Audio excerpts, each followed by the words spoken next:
I mean, my position is this is Francis 2.0. I mean, these sort of semi-trads and others who are on Twitter right now. Let's just wait and see. The war is over, and it's been very nice to once again feel like our Father doesn't hate us, because the last 12 years were very traumatic for all. Well, you go with a friendly face from America who is the Francis 2.0, and quite younger. It's like, wait a minute. Let's find out what he says. He hasn't bounced all those bishops yet. Somebody got rid of a Latin Mass the other day, and Leo didn't stop it. Like, he has been Pope for 5 minutes. I said many months ago, when the Holy Father was elected, his formation, let's just wait and see, has everything to do with theology of liberation. Let's just wait and see. And for those who are unfamiliar with the theology of liberation, it's simply this. It is a Marxist view of Christianity. It is a Marxist takeover, if you will, of Christianity. I submit myself to... Let's just wait and see. His Holiness Pope Leo XIV as my Pope. He is the head of the Roman Catholic Church. But wouldn't it be smart and fun and interesting and strategic to just wait a little bit? There's plenty of time for us. Pope Leo XIV. Operation Lambast Leo. What we had was a very explosive revelation. This is the photo. This is a photo, as you can see clearly. At the bottom, it explains very clearly that it is a Pachamama ritual. This will be Francis 2.0, and there's no reason to change my attitude about how I approach it until there's any significant real changes that give evidence to that. You know what I say, Taylor? I say I want to be the last one to denounce him as Francis II. If that's what he is, I want the entire world to see, whoever's paying attention to our work, I want the world to see that we went into criticizing the Pope, dragging our feet with a broken heart and not eager to do it. I think the main people who are so disrespectful to the Pope are the same people who think he's not the Pope, right? They're kind of like crypto sedevacantists. That's right! Crypto sedevacantists! The worst people in the world! Yes, thank you very much for coming to the show. That's what I'm talking about. There's a show today, Master Bowser. There's a show, and on this show, we have, like, the Loft Dog. We haven't seen the Loft Dog do Catholic content in, like, a year. Do you know why that is, Master Bowser? Yeah, it's because he was told by Cardinal Mueller not to do Catholic content. What? That's just crazy, Master Bowser. Hey, let's play some clips. Some people really hate the SSPX. Unbelievable. They should love everyone, Master Bowser. No, definitely not. You gotta put it on screen. Sorry about that, Master Bowser. Wait, I don't even have the lighting correct. And the light's wrong. And now we're not sharing the right tab. Share this tab. That the decree excommunicating them has been suspended during this process. Look, there is an argument that can be made canonically that they're abusing the Code of Canon Law and using a canon that does not apply to their situation and attempting to say that it does. So then it would be really easy to answer. So this isn't a problem. This is a normal event that happened. So, like, what's the problem here? Like, why are we doing this show, Michael Loppin? Well, because, Master Bowser, you've just got to see this, man. Who would have thought the SSPX wouldn't have liked to be kicked out of the post-conciliar church, which they've been trying to convert by somehow passive-aggressively? Yeah, but I would normally expect every single person to object to being kicked out of the post-conciliar church. It's a wonderful place to be in. That's right, Master Bowser. It's a wonderful place to be in. We're doing it. He's put more weight on me? Of course I have. I've been bulking up like a cow lately. Moo, Cog, moo. You should see me. I've got my bench press from 205 to 205. It's incredible how putting on weight helps. So in this clip, how dare you defend yourself? Also, why does the Nope have so many cardinals, if not for this exact thing? It's almost like, you know how when there's a policeman? Yes, Master Bowser. And then you're like, hey, look, there's the policeman. Why doesn't he do something? And then you're like, hey, policeman, why don't you do something? And then he's like, I'll arrest you, Master Bowser. You're like, you know what? You weren't doing anything before. Why don't you do something important with your life? This is like the Cardinals. They have nothing to do all day. This is exactly what I predicted would happen. Look, the SSPX is always going to have an objection, and they're always going to have an answer no matter what response is provided. Selah. Hey, do you see the SSPX? They're objecting to people saying bad things about them. Yeah, what are they, human beings or something? I know, it's kind of crazy. The SSPX are human beings? It's almost like people don't like being called abusers who destroy the Catholic religion, spend their whole life trying to defend the Catholic religion, to then be called excommunicants from the Catholic religion. Who would have thought that that would have been offensive? Well, definitely not me. Oh, look at there's Mr. Nelson in chat. Oh, no. Okay, so last night we received like 26 DMs from Chris Jackson, and we're like, we're gonna say this anyway. Okay, so let's imagine that all of a sudden Sede Picante never defends Sede Picantism again. Instead, he starts becoming a true crime podcast, watching other people's true crime content. You would be like, okay. What happened in his DMs that he changed everything about what he does? Well, that's what happened with Michael Lofton. Yay! That's a great point, Master Bowser. Like, all of a sudden, Michael Lofton went complete political, didn't talk about anything in the faith, and then he comes back, and he's been hiding his faith content behind a paywall, and then he's like, I told you, the SSPX was wrong. Okay, so this question is kind of funny to me because the SSPX publicly disobeyed the Pope. But even if Pope Leo XIV himself said, hey, I'm excommunicating you guys, do you think that would change anything for the SSPX? No. Yeah. So do you think if the people that were trying to save the Catholic faith, who were trying to explain how the Catholic thesis would work in real life and how it completely fails like the SSPX, if they got the wrong answer from the Pope, they would just keep on trying because they're trying to save the faith? Like, is this a miracle to other people? Hey, I'm trying to save America.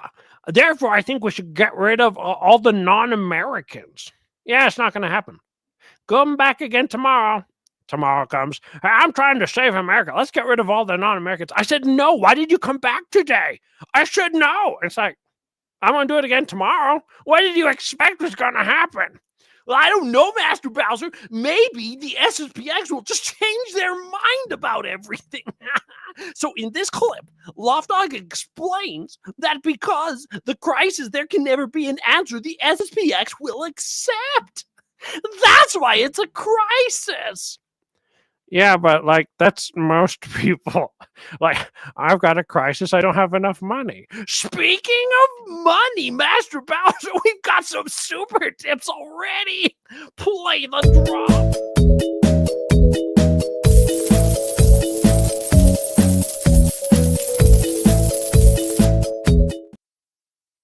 Jerome for $3. Thank you, Jerome. He says the Loft Dog is gay. We don't talk talk like that on this show. We are the happy people. We do a great show where people are just happy all the time. And thanks, Jerome, for finally getting the amount that you should be donating so we can interrupt the show and make it much longer. It will never get done because Sede Picante clipped 29 minutes of content, which we'll never be able to finish in 2 hours. Oh, we got another super tip. ありがとう、やったー。ありがとう。お金をありがとう。ありがとう、やったー。ありがとう。お金をありがとう。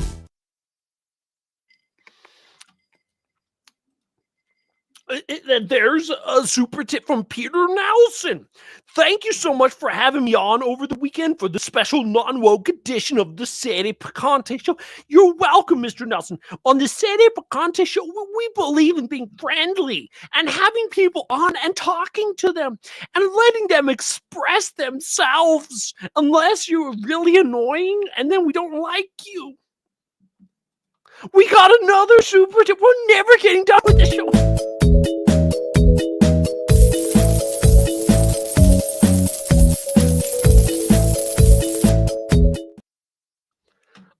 $3 from Jerome. Thank you, Jerome. Chad Rex flexing. That's right. We're flexing on We got a request for the song now. We're never getting done with the show. We'll be here for 4 hours. That's right. The Thursday Wolfpack Beatdown. We're here to destroy everyone and everything because that's the whole reason the internet exists. To spread love amongst all the people by berating them and making fun of them. Isn't it fantastic?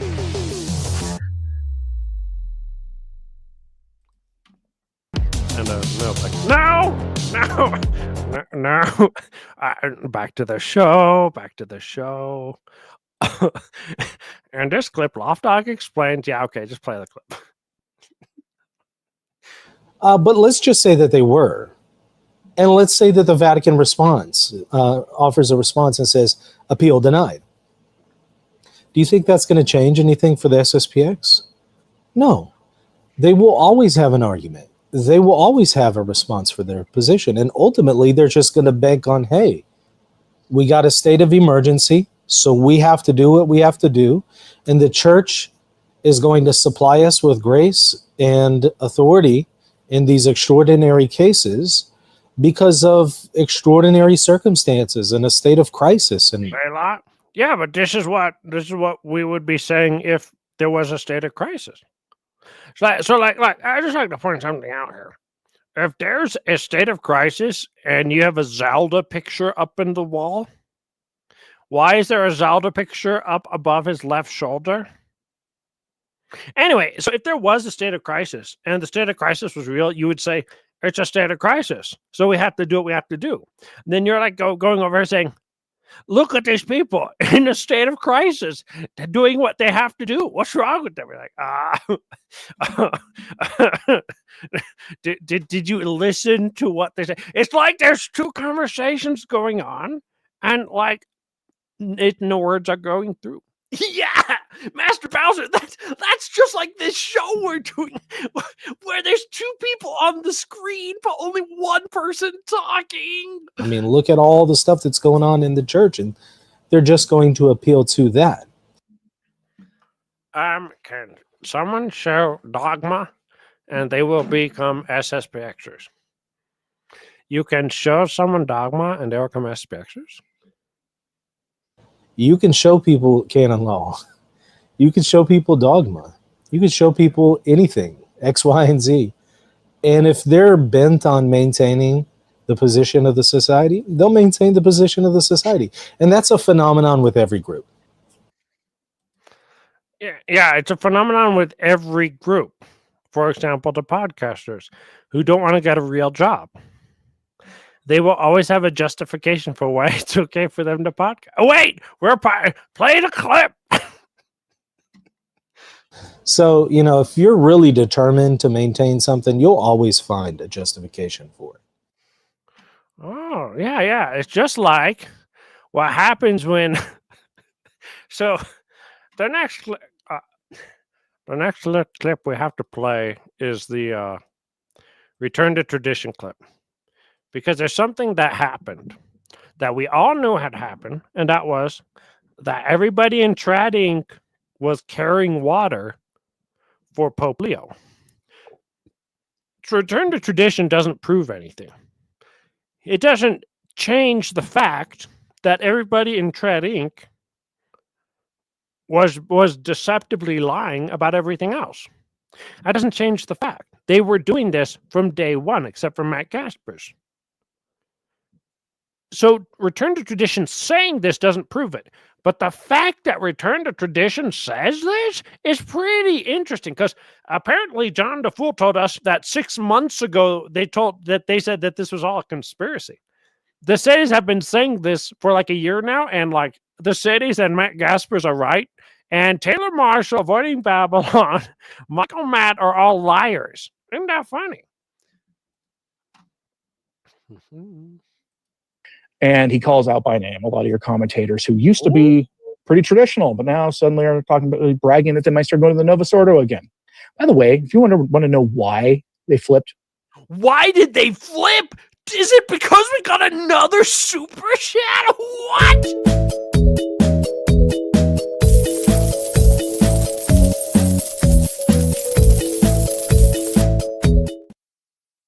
Jerome, thank you.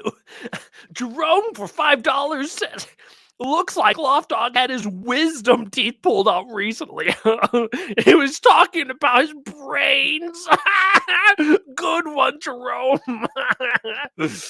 almost simultaneously, I have somebody very well connected, Catholic, will remain anonymous, very well connected, like shockingly well connected, who was a traditionalist.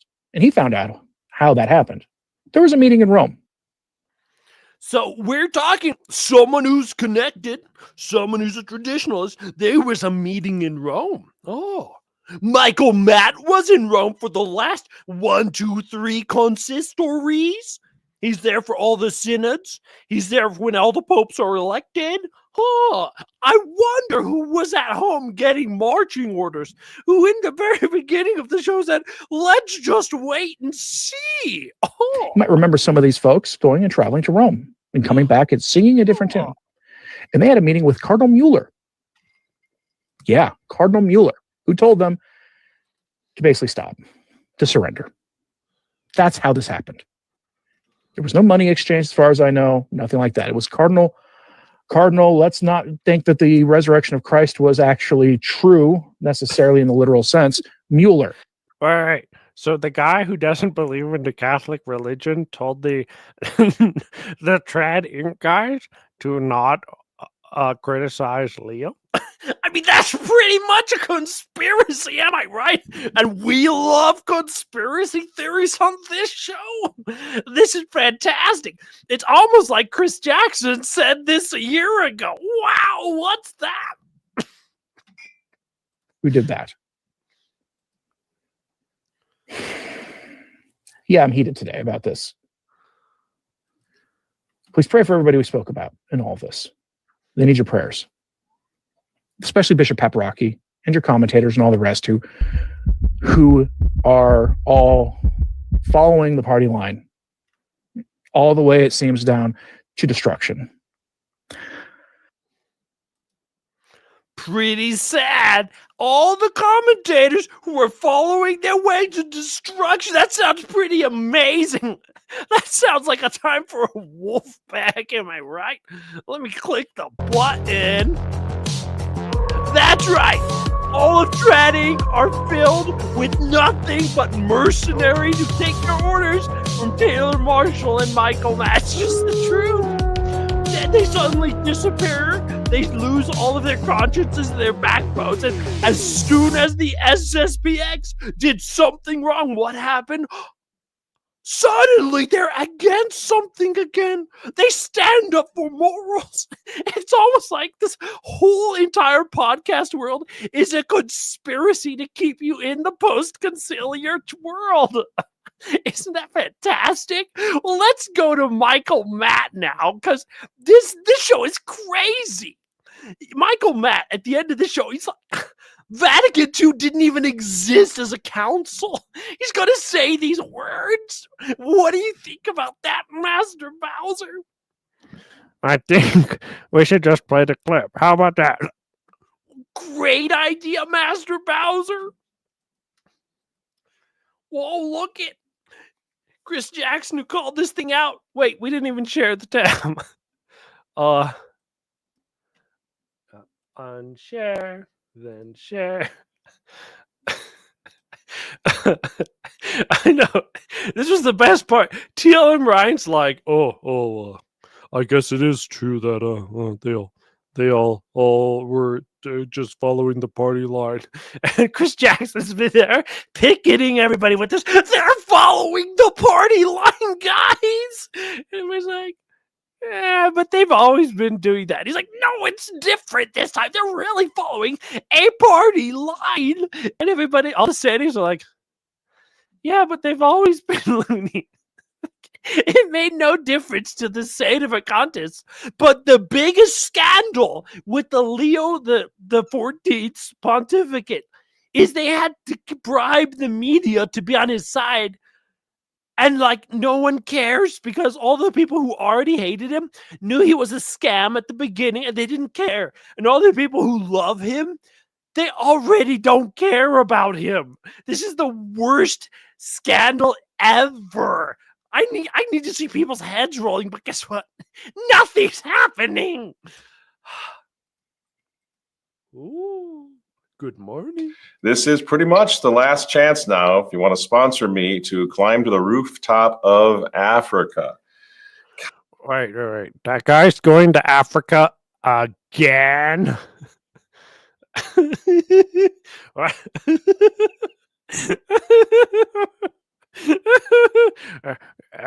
This guy is a fake Father Gecko. The real Father Gecko's head number is 1191.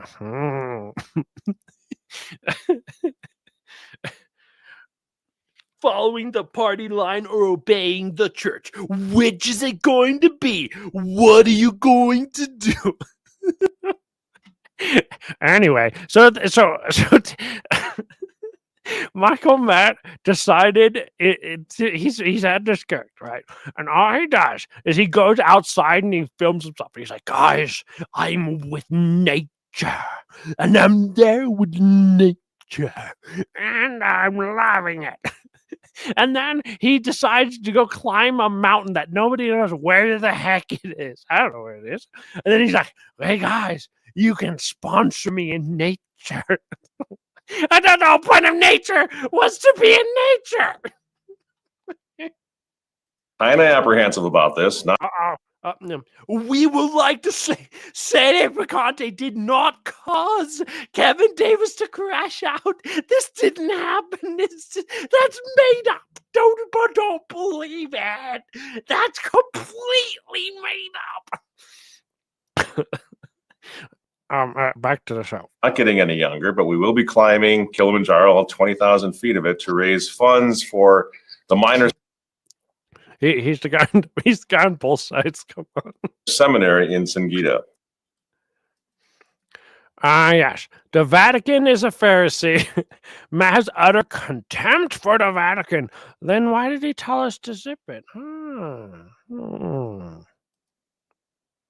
And right now we got to hang on against a Vatican that's really turning out to be pretty rigorous and pretty neo-Pelagian in its own right. You know, pretty Pharisaical, I must say.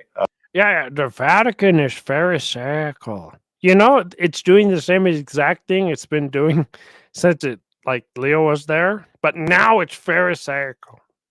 In fact, I wonder lately. I mean, has Cardinal Vicky Fernandez, has he even read? Right. Did he just call a Cardinal Vicky? I thought he was in union with them, and then he was supposed to shush and we zip it and we like him. That seems like to me that's kind of rude. Oh, that's right, Master Bowser. If you're rude to Fernandez, nobody cares. But if you're rude to Leo, did you notice they've been doing the same exact playbook? evil CDF, good Pope. They just keep playing this over and over again, and it works every single time. Oh, the evil Ratzinger and the saintly JP2. Oh, the evil Fernandez and the saintly Leo. Oh, it's almost as if this is all a political plot that works every single time. Wow. The Code of Canon Law, as he read, for example, Canon 383, which outlines a bishop's obligation to care for his sheep in times like this. Section 3 of that canon reads that the bishop is required to treat those not in full communion with the Catholic Church with charity and humanity, and to actively foster ecumenism. Oh yes, it's the law. The old use the canon law against the church scheme. Yeah. Oh, I caught you, policeman. You work for me. Oh, the politician doing something he's not supposed to. He works for me. Why doesn't Fernandez follow Francis? He works for me. It's just boomer. I tell you, I cannot get over how boomerish this for Leo. Michael Matt. That's the guy we're talking about. How boomerish Michael Matt is. Yeah, ignite the clan's on fire except us. We're left out in the cold. Yeah, but it's more fun to listen to the chat than watch the stream. This stream is terrible. So then in the next clip, we get appeal to emotion. Hear my boomer rage. Give me my fair share. If I don't get my social security check, then what's the point of this country? No, they're the ones that are saying the Society of St. Pius X is not in full communion. So it's an obligation for them then to follow the Code of Canon Law, isn't it? They seem positively eager in the Vatican to run the SSPX out, to not. Because they excommunicated the SSPX, they have to follow the Code of Canon Law and try to get them back in. And they have to be ecumenical because that's what Vatican II says. You bad Rome, you're not doing what you're supposed to be doing. Can we get more boomerish than this? I caught you doing hypocrisy, therefore I win. Now the world's been corrected. At this rate, we don't need anything else. Give them a hearing. Right? This is not synodal. This is not a listening church. This is not a pastoral approach. They couldn't wait to run them out of the church or say that they had disqualified themselves, excommunicated themselves, even though the society had consistently tried to approach them. And this is one of the points. Okay. So, Boomer Man, I tried to talk to you. It's your fault. I tried to talk to you, and then you guys didn't listen to me. So I'm not wrong because I tried to talk to you. I tried to get my social security check, but you didn't send it to me. So I'm not wrong. You're wrong. It's this. I'm entitled to the truth and the full law, and if you do anything against me, you're wrong. When the Holy Year happened, they made a wonderful show of support for that. I don't know how many hundreds of their priests went to Rome for the Holy Year last year, remember? Wait, was that the Holy Year that they had all the Alphabet Agenda people come in the very day afterwards? And it was a huge mockery of the SSPX. And then CDP started getting blocked by SSPX accounts because he was making fun of them. But Leo is wrong because a middle white class guy who runs a podcast and a newspaper said to run his ego, who runs a podcast to boost his ego, should say boost, said so. Welcome to the controlled opposition. Hey. So I went and I paraded in Rome, and therefore I get to have bishops. Because I paraded in Rome. And I write you a letter, and because I wrote you a letter, you have to respond to me in the way that I want you to respond to me. Why don't we just call it what it is? Leo's just an antichrist, and he hates the SSPX because he hates the church. So therefore, he doesn't have to do anything about it. And then we're done. I don't. We don't have to do this like, hey, you didn't give me what I wanted. Now you're bad. You're bad. Nah, nah, nah. You're bad. It's like, as Father Geckel says, are there genuine people that take Michael Matt seriously? This man right here definitely does. Because Michael Matt is spreading the love of controlled opposition to the world. Oh, man. He's not in communion with reality. Like, how many times does Leo have to snub tradition for suddenly people to go, oh, maybe he doesn't like us? No, I can. I can't write my own notes. I can read them. I can't write them. In this clip, you can't deny that the greatest generation saved all your rights. Long live the boomers. Therefore, Archbishop Lefebvre saved the Latin Mass. And therefore, the whole Latin Mass in the entire world was saved by the boomers. But you can't deny that were it not for the Society of St. Pius X, were it not for Archbishop Marcel Lefebvre, you would not have access to your Latin Mass. And this is where we get down to this, the whole idea of natural justice. We cannot pretend like the society doesn't matter to all of us, whether you're in the society or not. You can't pretend like it doesn't matter. Yeah. I sacrificed for you. Therefore, I deserve all the recognition that the only reason the Latin Mass exists is because the remnant was there writing about it. That's it. And Michael Davies and Archbishop Lefebvre, there is no Holy Spirit. There is no will of God. There is no indefectible church. It's us, baby. We did it. You should praise me. Signed, the Boomers. You can't pretend like the great sacrifice. How many energy drinks? How many energy drinks? I've got 8 right there and 2 in the fridge. It's incredible. I also just can put on a show. Anyway. That Archbishop Marcel Lefebvre made pretty much sacrificed himself, right? For the movement, for the cause, for doctrine, for the liturgy, for all of us. Like somehow it didn't matter. You know it did. That's right. The spirit of Vatican II. Don't you know? We're doing it. The spirit of the ecumenical council. The thing. Don't you know the thing? Not that thing. The other thing. The thing that, like, it did it. And then, like, you don't know what I'm talking about, do you? That's because nobody knows what I'm talking about. Because Michael Matt's completely retarded. Is it possible? He pretended that Leo didn't matter. No way. He said, let's give it some more time. No one knows. And Archbishop Lefebvre, and here's where it's so important for us to understand why. What's really going on here? Archbishop Lefebvre did not sacrifice himself for our liturgical preferences because we're a bunch of Latin buffs, right? Liturgy snobs. Archbishop Marcel Lefebvre resisted the revolution of Vatican II, the revolution, the doctrinal revolution of Vatican II. Wait, is doctrinal revolution a heresy?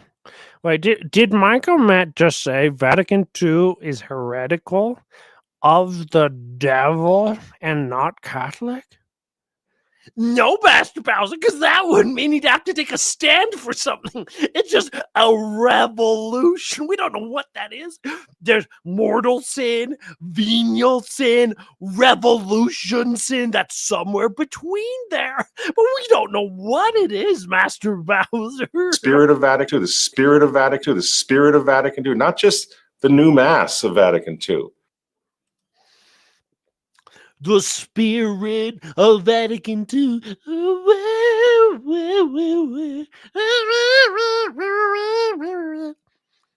This is like the spirit of Lincoln, which imbibes in the White House, or the spirit of Reagan that was killed by Trump, or the party of Lefebvre, the spirit of Lefebvre, which hovers over the Latin masses, making them valid. I don't know what we're talking about. The spirit of Vatican II came out, and it said nothing. We don't know what it is. We don't know what it says. It says nothing. It's all made up. It's all made up, and then you just kind of understand it or you don't understand it. And welcome to I Made It Up Controlled Opposition Podcasting. That's right. We've got a call for some wolf pack. We need to get it straight. There is no spirit of Vatican II. There's just a Vatican II. There's no spirit of Abraham Lincoln. There's just an Abraham Lincoln. He's an idiot who killed millions of Americans and destroyed our country. But that didn't mean he left a spirit somewhere.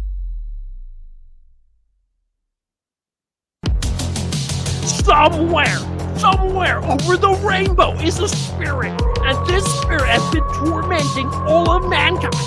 For how long? We don't know what's even going on anymore on this stream. Nobody knows. Why is that? Because it's the wolf pack. The spirit of the wolf pack. And if that made any sense to you, you probably watch Michael Matt, because it doesn't make any sense to anyone.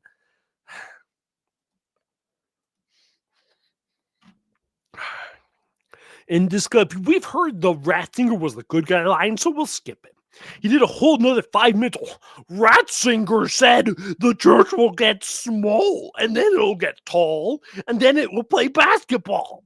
So we'll skip that. So let's go to Francis as the bad guy. We all know Obama and Pope Francis are the only two bad guys in history. George W. Bush was just misguided.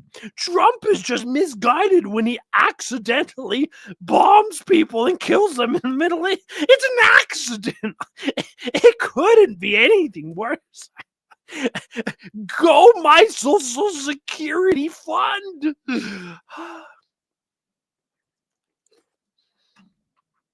Oh, wait. They invited the next, the council of student, they invited the next bishop up. Ooh. Oh, no. We're going to cover it on the podcast anyway. I cover it every single year. Anyway. Nothing that Francis says in here is really wrong in the minds of the Vatican II. The semi-universalist religion, spirit thing. Yes. So, but it didn't matter, because in the accompanying letter for Traditionis Custodes, Pope Francis, he said we need to listen to our life insurance. Hi, my name is Peter Nelson. I am president of Nelson Insurance Advisors. We specialize in using non-woke Catholic fraternal insurance companies in order to protect our clients and members, whether it be in regard to life insurance or retirement planning. We have over 24. That's right. They have over 20 years of taking super chat.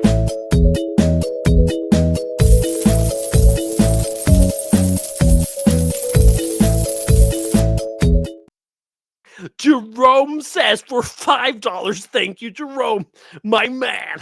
Michael Matt only leaves stains in places we dare not speak their name. The spirit of the stain. I'm thinking that's right. The spirit of the stain. Back to him talking about Pope Francis, who said nothing wrong outside of the spirit of Vatican II. he went with the lie anyway. And what does he say? He says, I am saddened, I'm quoting, I am saddened that the instrumental use of the Missale Romanum of 1962, that's the Latin Mass, is often characterized by a rejection, not only of the liturgical reform, but of the Second Vatican Council itself, claiming with unfounded and unsustainable assertions that Vatican II betrayed the tradition and the true church. What's wrong with this? If there's a spirit of Vatican II and the Missale Romanum contradicts the spirit of Vatican II, and this guy's the Pope, what's wrong with it? I rhetorically ask. Excuse me. Where's the mute button? Excuse us? What? This man lost his hair after getting life insurance. He got hair insurance? Unbelievable. Non-woke hair insurance? Unbelievable. I went to the Catholic Church in the early mid-60s when bad to reared its ugly head. I watched they took Latin out of Mass, Bibles out of church, and exchanged the concentration Bibles with guitars. That's what my mother says. My mother was like, it was 16. She was 16. She was like, perfect traditional high school. 17, bam, modernist hellhole from the pit of hell, which is located in Oakland, California. Complete destruction. Traditional nun 1 week.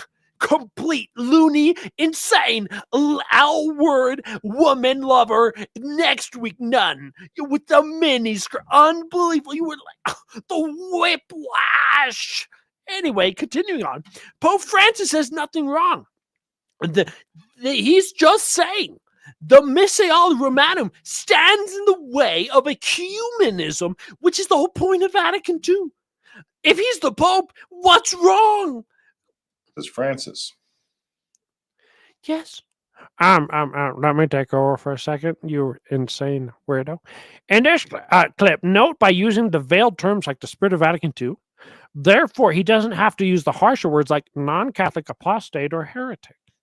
Because Francis didn't do anything unusual, and Michael Matt's going to say this. So why is Michael Matt a part of a church that he thinks actively promotes blasphemy, non-Catholicism, apostasy, but he just doesn't say it? Could it be that he's controlled opposition? What? Michael Matt is the most zealous hero of truth who never goes on anyone else's shows unless they're saps. Francis is essentially acting in accord with the spirit of Vatican II, isn't he? So I say he's basically being honest with what the real agenda was. Because he doesn't care about the Society of St. Pius. He's not worried about the traditionalists. He's worried about the revolution, right? That's right. Francis was worried about the revolution, not the traditionalists, and that he was pushing the revolution. Can popes push revolutions? Has anybody ever thought that this was a question? No. So in this clip, Matt declares the worst version of R&R, stating that all the popes are anti-Catholic, but of course, anything but Saint-Vacantism. So like, it doesn't matter. It magically doesn't matter. You can do anything. Heresy, no problem. Apostasy, no problem. Leaving the church through heresy or apostasy, no problem. You're a boomer and you deserve, you're entitled to membership in the church. So no pope could ever throw you out of the church. When is the Faustina conference? There is none. It happens every week. It's insanity. So he's essentially acting in accord with his post-conciliar papal predecessors, who in fact scrapped, from Paul VI moving forward, scrapped the Missale Romanum, the old Latin Mass, the old missal, right, of history and tradition. Because why? Because that missal, that Mass, is truly at odds with Vatican II. Wait a second, wait. We had to scrap what was old because it was at odds. In other words, it contradicted Vatican II. So by being pro-Vatican II, we're necessarily agreeing with Pope Francis that to say the 62 Missal is to be anti-Vatican II. So since the popes are pro-Vatican II, they should be anti-SSPX. So like, there's nothing wrong with them being SSPX, right? I don't know where you're getting that from, Master Bowser. Logic doesn't exist in the world of Michael Matt. Just whatever he can say smugly. Pope Francis was right. Yeah? Wait, no. Michael Matt agreed with Master Bowser that, excuse me, Bubbles. everything the SSPX have been trying to do is completely bonkers wrong because they're trying to convert completely retarded heretics in Rome who have no idea what the Catholic faith is. So then why did Michael Matt agree with the Vatican against the SSPX to not talk about Leo, as Chris Jackson told us he did? And then now he's got to go back to defending the SSPX against the people he was defending before by saying, zip it and let's not talk about it and let's not judge him and let's give him more time.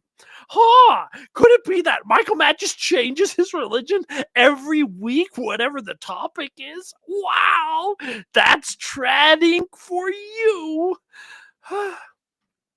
The most evil of boomers will say we can't fix the country because it would ruin the boomers because of Social Security. So we can't fix the church because it would ruin Michael Mann. That's right. We can't fix the church because it would ruin the remnant's current plan to make money.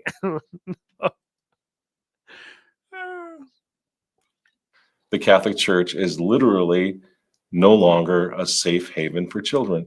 The Catholic Church is literally no longer a safe haven for children. The Catholic Right. So if the Catholic Church is no longer a safe haven for children, who is it a safe haven for? Great question, Master Bound. It's a safe haven for idiots and sellouts who completely throw their religion away because Cardinal Mueller told them to.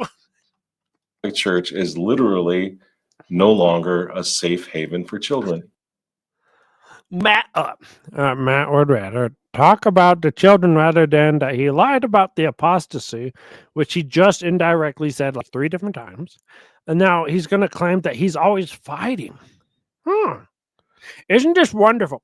You can fight against the revolution by protecting the revolution. And then when the revolution actually goes to war with tradition, through the SSPX consecrations, then all of a sudden you found out that you could fight the revolution again instead of protecting it. I wonder how that works. Okay. And that's exactly what they did. Because of Vatican II. We can't fix the church, but we can buy Michael Matt another snowmobile. That's right, brother. Yes, we can. We can do that. AI Chad Rex? No. AI Chad Rex would be stupid. Do you notice how Michael will not run the fake Faustina file? That's not true, brother. I have the fake Faustina file. I'm glad you brought that up. You gotta put a new file in. We have now the fake Faustina files. You ask for it, you get it. That's Chad, the anti-trad T-Rex. You want content, I give you content. We have the fake Faustina files. And this woman is in Africa. Dun, dun, dun. Where's the bongo drums? Where are the drums?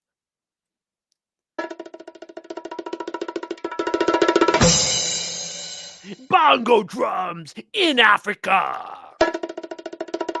The Africans are going to kill this woman.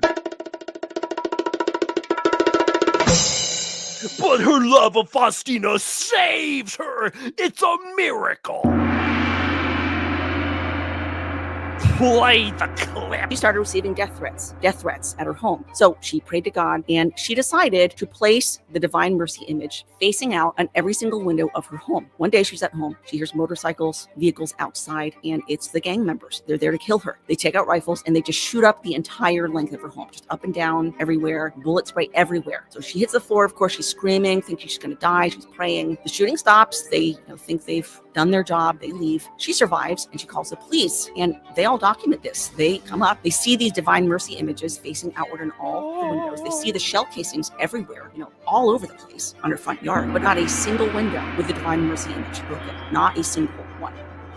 That's not a miracle. I don't know what is. That's right. That's not a miracle. Guys, what are miracles? If not the Faustina files, I rest my case. Every time you invoke Faustina, the national debt gets reduced by $1 billion. Another miracle. They don't want you to know about it. Did you see Eric Salmon say past saints were gay? Yes. Yes. Ooh. Bishop Sanborn is meeting. Oh, Bishop Pivaroon is meeting with 6. Bishop. Wow. That's as good as having 6 spring rolls. We're not playing our song. How long do you think this stream is going to be? My voice is going to be dead. We'll play your song after this. With all the chaos and apostasy and Well, we have to play it because it's being called for. And when Chad the Trad T-Rex is the host, we just do whatever the people say. Kristen Oz is on the loose, and she's hunting for another golden goose. Maybe she can find some drama to get some money with a disposition that is very sunny. Oh, I think that she will talk about weird stuffs. She just can't seem to put down that she has the cuffs of the man who left her behind on the cruise. Christine chugs the wine and just sings all the blues. And it's only Christine, Christine, Christine. It's so lamented, Christine, Christine, Christine. Me point dash two, he two.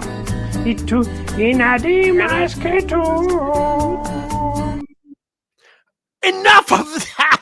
We're never getting done with the show if we keep doing this. Back to the show. abuse of children and sexual abuse in the clergy, with everything going on in the world today, in the church today, the Pope in Rome is going to excommunicate. No, he already has excommunicated anyone who refuses to accept certain aspects of the Second Vatican Council, which he doesn't even bother to specify. Why? Certain aspects of the Second Vatican Council, like the whole thing existed? Hello, Michael. I gotta be told which parts of the United States Constitution you're not going to obey when you talk to me, so I know. I just gotta know this. It's like, excuse me, I'm American Reform, white, and privileged. You don't get to talk to me that way. That's it. American Reform is actually Michael Matt's son, who created an account to make comments on Chris Jackson's page. It's actually true, by the way. It's unbelievable. No, we gotta let Michael Matt talk. So what part of Vatican II do we have to accept? Because he can't. Because there are no doctrines in Vatican II that Society of St. Pius X denies, There's no doctrines in Vatican II. The Society of St. Pius X denies, like humanism, collegiality, religious liberty. They're not dogmas, but they're doctrines. That, right? It's a spirit. It's a spirit. It's the watershed moment. It's the revolution that he's talking about, right? There's nothing in Vatican II that I must accept in peril of my soul. If you can think of what it would be, some new doctrine in Vatican II. Like ecumenism or like super chats. That's right. We got another show. We got to interrupt the show, guys.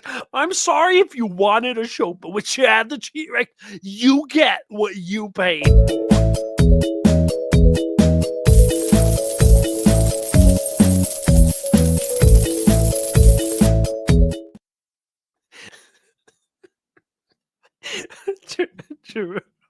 Jerome for $3.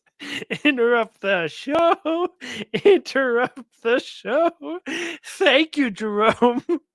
But to get back to the show, I can't post it because there's an unfortunate problem. It's on my phone, and my phone is in front of Master Bowser, and I can't get to it. And Father Geckle is like going to bed. Anyway, so we're playing this game that the council said nothing. There was nothing said in the council. It's not like the SSPX haven't publicly said ecumenism, religious liberty, and collegiality exist, and they disagree with all of those. But oh no, Michael Matt has just decided that he's never read anything the SSPX actually said. Therefore, there's nothing in the council that they're contradicting. There's nothing in Vatican II that I must accept in peril of my soul. If you can think of what it would be, some new doctrine in Vatican II that we must accept in peril of our soul, let me know what it is. It doesn't exist. It's not there. There's nothing inside of Vatican. Vatican II is an empty document. There's 20 documents of absolutely nothing. They go, no, the great job Lumen Gentium 1. Let's read Lumen Gentium 2. Wow, that's fantastic. Lumen Gentium 3, though this one's controversial. This is how Michael Matt reads. He's retarded. He's never, ever actually read Vatican II. He's like Steven Heiner.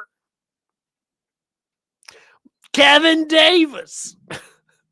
So it was never a council. It never produced anything. It never addressed it. It didn't say anything. It didn't exist. Vatican II didn't even exist according to Michael Matt.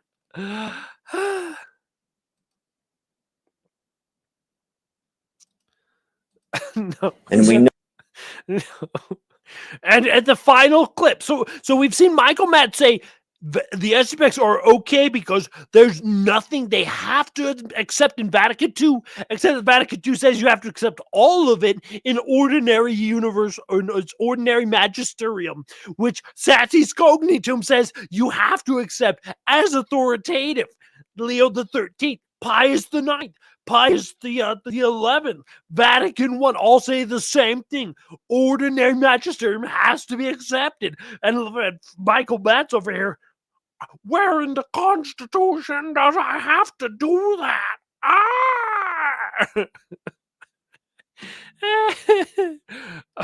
The Muslims worship the same God. That's in Vatican II.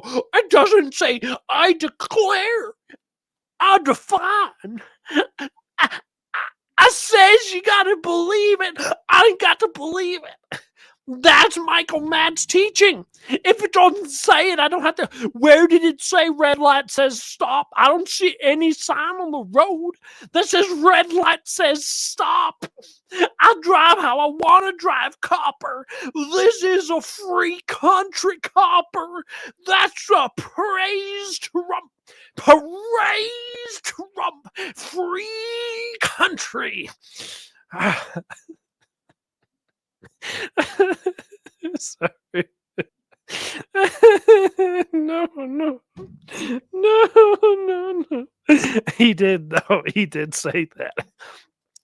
So in the final clip, now we get the Ratzinger is definitely not lying. And every time Ratzinger agrees with Michael Matt, it's ex cathedra Matt. I mean, Ratzinger, this is one of the most solemn definitions that Ratzinger has ever produced.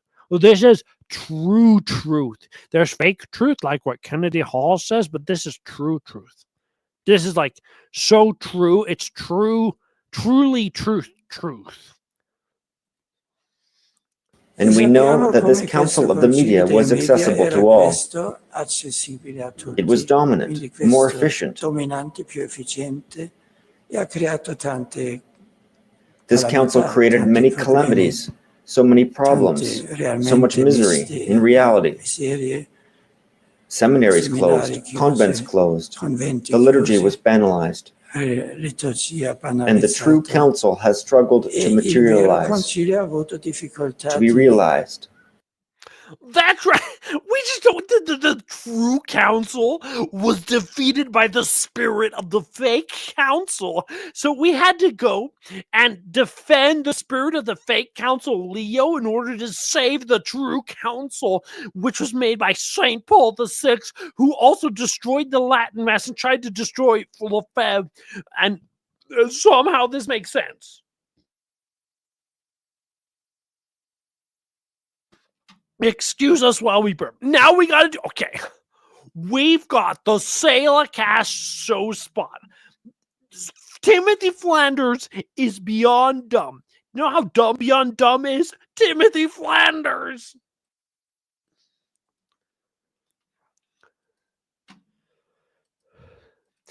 Anti-Pope John the 23rd was a huge believer in Trent, and he wasn't like a little believer. If Vatican II was supposed to be Trent II, which is why they didn't hold it in Trent, making it Trent II.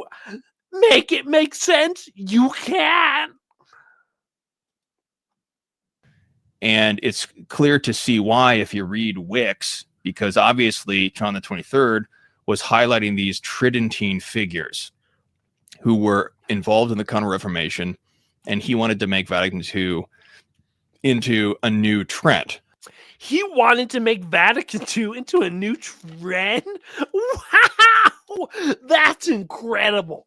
Only on the Sede Picante show do you find these clips of people saying the wackoest stuff that has no basis in reality at all.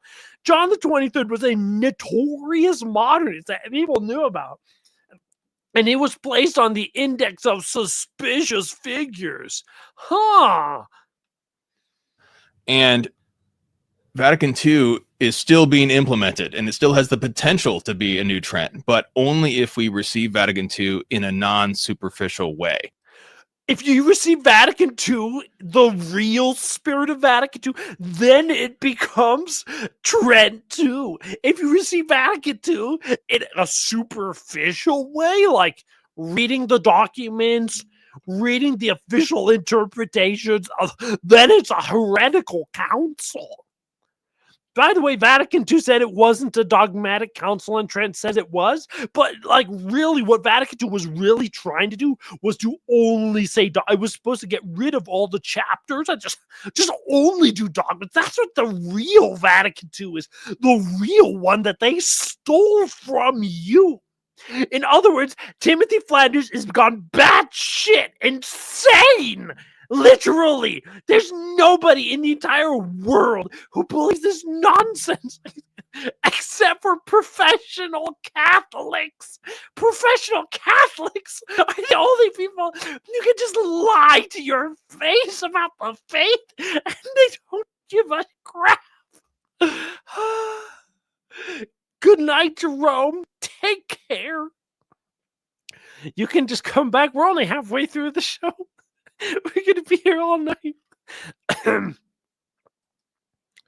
I only get my church news from Sede Picante. In this clip, because the Old Testament bad eisegesis reading into the text, because reasons.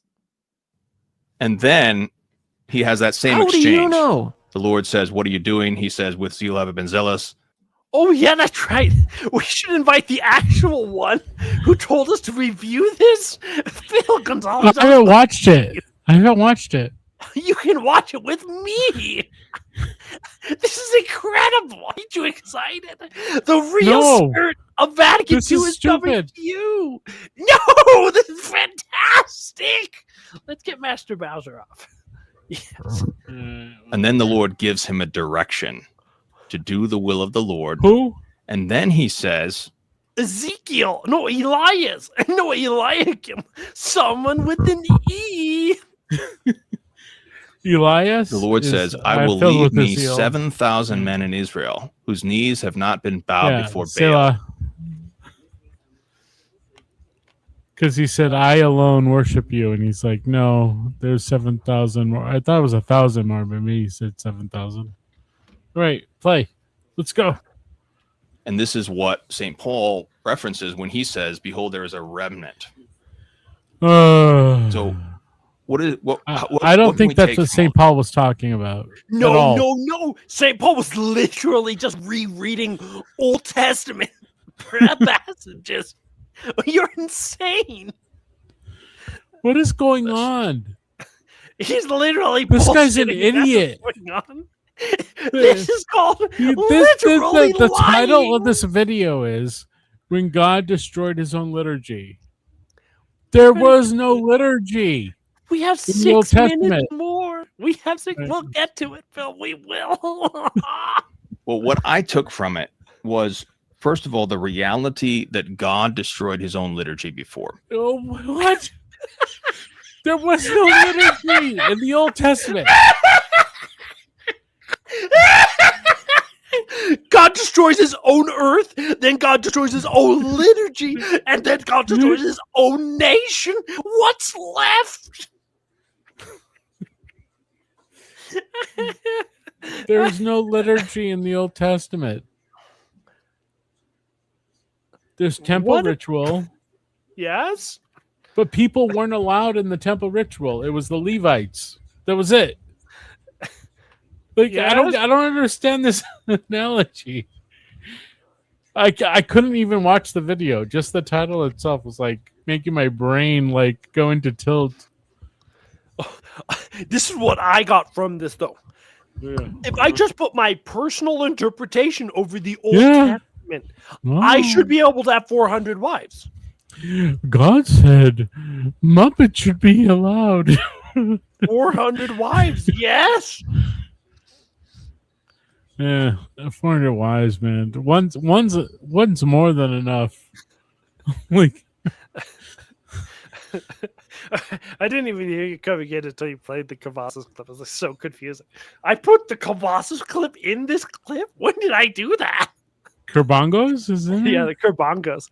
And now in this clip, Vatican II is good and from God, and is also actively destroying the sacraments. Is this incredible? God wanted Vatican II to come in and destroy the sacraments to be a second Trent.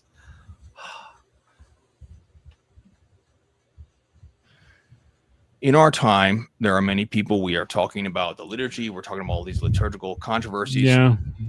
And we know that the history of this period in our church history, there has been a great deal of iconoclasm and destruction of the liturgy, of architecture, of statues, of altar rail. Haven't you heard about the iconoclasm of Raputnik? And he was putting the nick into the snick? What? No way! Well, what iconoclasm has happened? Have you heard about the Raputnik? I just gave you the bit. Come on. Oh, Rubnik, I think, yeah, because like he's not guilty, apparently. He's making demonic pictures, I guess. I hate don't it that know. that artwork is kind of disgusting anyway. I don't know. I literally have no idea what he's talking I've about. never liked it. Oh, this is true. Chris Jackson filling us in. Your name is Phil. Chris Jackson is filling us. Every 50 years, God just destroys the Wait a second. entire world. The Chad Rex is an iconoclasm of the T-Rex of the 65 million years ago.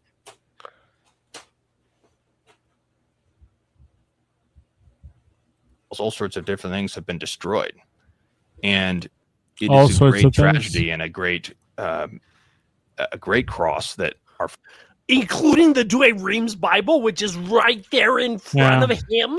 That's been destroyed. I couldn't watch this. I couldn't even bring myself to do it. forefathers have borne, and many of us have borne, and the difficulties that we face. Excuse me. Excuse me again. Did I leave the StreamYard up? Okay. Yeah, in we're no longer on the internet, Chad Rex. In this Hey, clip, Michael Naden. No, don't say that. I'm not Michael Naden. Michael Naden's a loser who can't even bench press 225. He's my hero. He was over there trying earlier today. Completely worthless. Michael Naden's my hero. How dare you? Only thing he can do is eat 5,000 spring rolls. What a loser. No, 500 to 1,000. So in this clip, God permits the popes to destroy the liturgy and promulgate false liturgies You're the true liturgies. You're the Kerbongos of spring rolls. Is this God or actually Satan? Dun dun dun dun. You got it. That was exactly what I was looking for. And it's very tempting to spend a lot of time blaming bad clergy and talking about bad clergy and talking about bad popes or whatever. And there's certainly bad clergy out there, and there are bad popes. That's fine. Okay. And then there's also a lot of blaming. And that's fine. On. Hey, by the way. That's fine. And Hey, there's a lot of bad popes, destroyed that's fine. liturgies. That's fine. Who cares? And then there's annihilated country. That's fine. It's out there. You know, we dropped the bomb on Nagasaki. It's fine. Yeah, that's fine. We got fine. it. That's clearly fine. I mean, it Hiroshima? was fine. It happened. That's There fine. we go. That's fine. That's fine.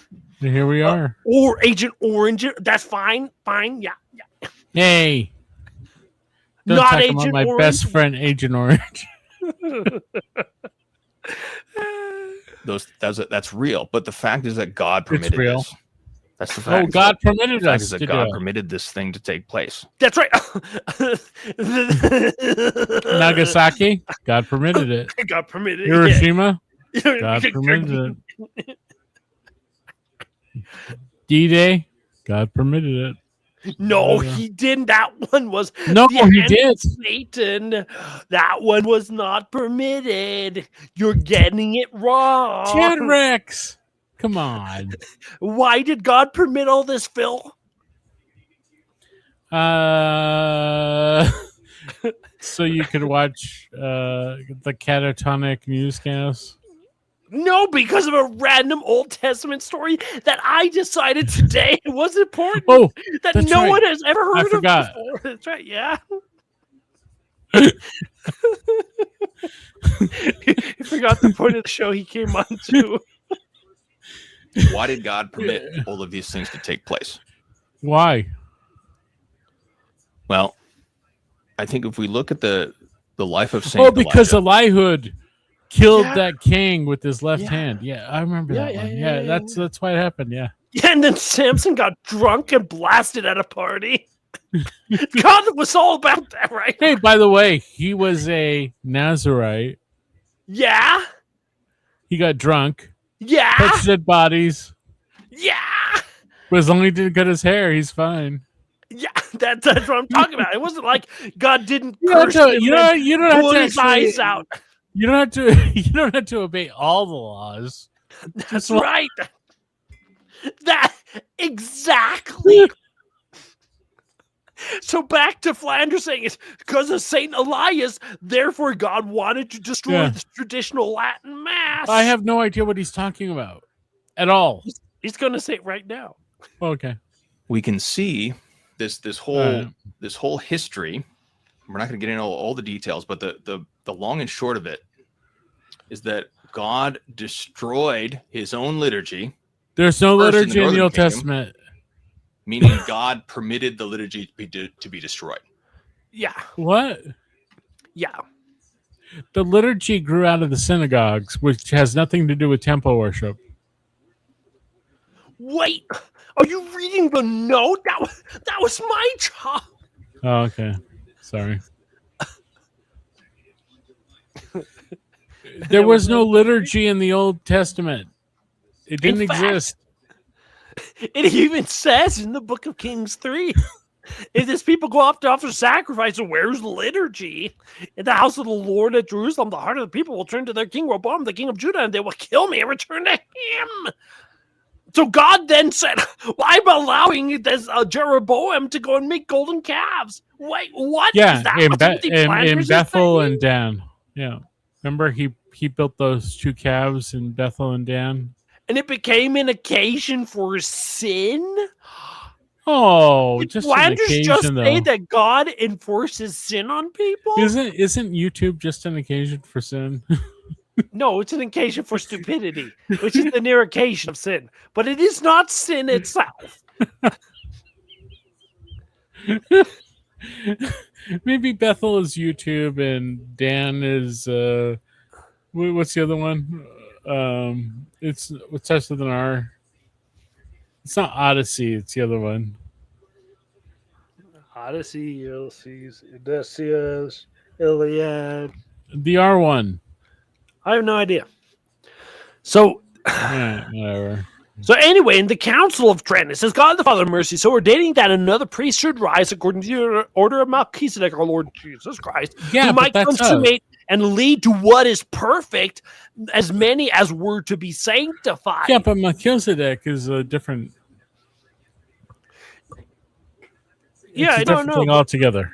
But whatever. but the actual the Catholic doc teaching refers to characters in the Old Testament, which are not the characters Flanders refers to, which is why Flanders has no idea what he's talking about. There are Old Testament. I think like the more I listen to him, the more I think he's a Protestant. He's like, oh yeah, he's 100% Protestant. There was another episode I saw where he was like, and I prayed and the Spirit came upon me. I'm like, what? Was it the spirit of Vatican II? I have no idea what spirit's he's talking going about. around. It's like the spirit of COVID. That's not the way it works. Anyway, so we're still running fast and loose with liturgy because temple worship was sacrifice, which is not a sacrament or liturgy. Well, like I think I told you, like in the second temple, you could actually see your sacrifice being sacrificed. You still couldn't hear what they were saying, but you could see it from like afar. There was like but in the first temple, you couldn't see it. Yeah, because in the second temple, they had put up those Novus Ordo big screens on either side. I agree. I agree. The You second could see temple, even the first temple was kind of Novus Ordo. It was a little Novus Ordo, the first temple. Just a little bit though, because we had to have enough TLM in the old. It was a little more Novus Ordo than the one in Shiloh. Completely destroying the rhythm. The of tent, show. like the tent, the tent. Yeah. Was so traditional. Wait, no, that the tent was so Novus Ordo. No, the tent of the tent was like the best. and then like Solomon built the temple. Get this energy up. Look. Listen. Next clip. God said, "I do not want an altar built with hewn stones." So Solomon, in his wisdom, said, "Well, we'll just carve the stones outside of the hearing of Zion." Like what? Yeah, we'll carve it out. In who was the guy? Hiram Abeth. It's like we'll carve it out there, and chisel was not heard on Mount Zion. Ooh. It's like what? What are you talking about? Like what are you talking about? What are you doing, Solomon? Anyway, let's get back to the show because now Christine's going to ban our show because I'm she sorry, always gets Christine. I'm a woman from traditional land. I have all this power. I'm from New But then- Jersey. God even destroyed that true worship. God destroyed that liturgy after No, he the didn't. life of a life. God did not destroy It was true. Wait. It was true worship? Did he say it was true worship? Does anywhere But in God- the Old Testament or the New Testament say the Old Testament was true worship? No, it says that they abandoned him. Like, I don't know what he's talking about. Like, Well, let's play the clip and find out. God destroyed his own liturgy. he did Why? not. Why did he destroy his own liturgy? First of all, there Bill? wasn't a liturgy. He's just saying he destroyed Hey, his own. excuse me, I'm making it up. It's kind of Okay. like when I got married to Eve, you know? Oh, sorry. And we were naked go. in the garden. Hello, Phil. Naked my story. in the Well, garden. the Holy Scriptures tell us. The Holy Scriptures tell Oh. us why did God destroy this liturgy? The Holy Scriptures tells which Holy Scriptures we don't know. A He liturgy made that it didn't up. exist. You read the prophet Isaiah, very first chapter. The Holy What? Spirit says, "Your feast days are an abomination to me." Feast days mean Okay. liturgy, not days of worship in the temple, Like, which does like, not at least- necessarily mean liturgy. There's actually a way to get to there. It's like, okay, so Isaiah 1, what's that talking about? I don't know. Yeah, you the do. notes come up to Hebrews. What? My notes will go to Hebrews next. Wait, so Why would I Isaiah know? 1, We're not doing this Isaiah whole 1 says, Isaiah, you can watch the whole show on your own show if you want to.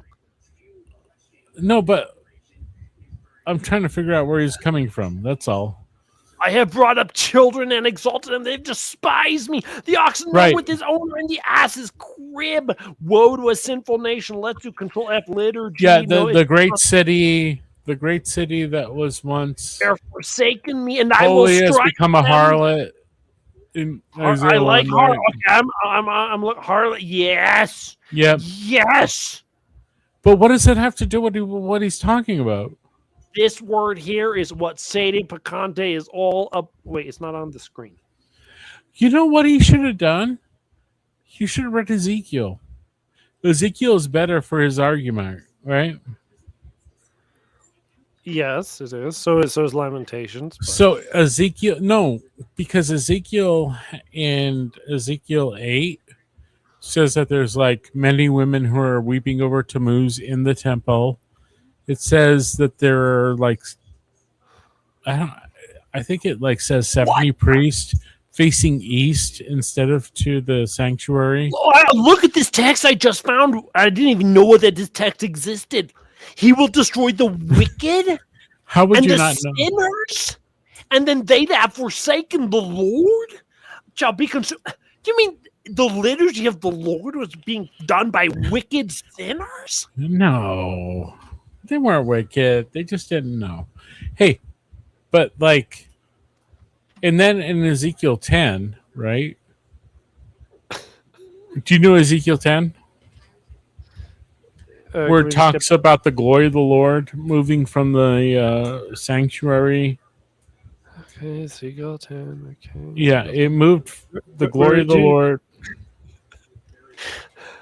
The glory of the Lord moves from the sanctuary into the threshold, right? Okay. Because, like in Ezekiel, there's like women weeping to Tammuz in the temple. The priests are like facing east. Yes. There's another in like the basements of the temple. Yes, Phil. They are Phil. bowing down we're doing a show, to Phil. creeping things, and then so like that's 8, Ezekiel 8, but in Ezekiel 10 it says like the Spirit of the Lord moves to the threshold to the east gate, from the east gate to the Mount of Olives, and then it dissipates and it never comes back. Even in the second temple, it never comes back. Yes. The glory of the Because Lord leaves and it never comes back. Mm-hmm. So what is he talking about? He's making it up. He's never read the Old Testament before. What he was doing was he read. No, but like Saint he could have. He could have read Ezekiel. He was reading and the come Little up with Flower, like and he then could have come up with like something to reading do with like. meditation by the late post-Renaissance saints on Ezekiel. But he could have come up with a better reference to what he's doing. Yes, He's just he's like, an idiot. He wasn't Yeah. trying to do any Old Testament stuff. He's never read the Old Testament. He's a liar. He's Timothy Flanders. Okay. So even if you are doing all the proper rubrics and the proper liturgy and everything that Moses himself commanded through the ministry of angels, you're doing everything right, quote unquote, but your hands are filled with blood because you oppress the poor. Yes, that's an actual line. But it's an irrelevant line because it was just a sin offering. So oppressing the poor, committing sin while doing the liturgy for your sin is a self-defeating action. First, I had desired sacrifice. I wouldn't need it was burnt offerings. I will not be delighted. So what Timothy Flanders is actually saying is God commanded people to do a sacrifice that did not please God. So in other words, not only is Timothy Flanders blaspheming the Old Testament, he's also blaspheming God.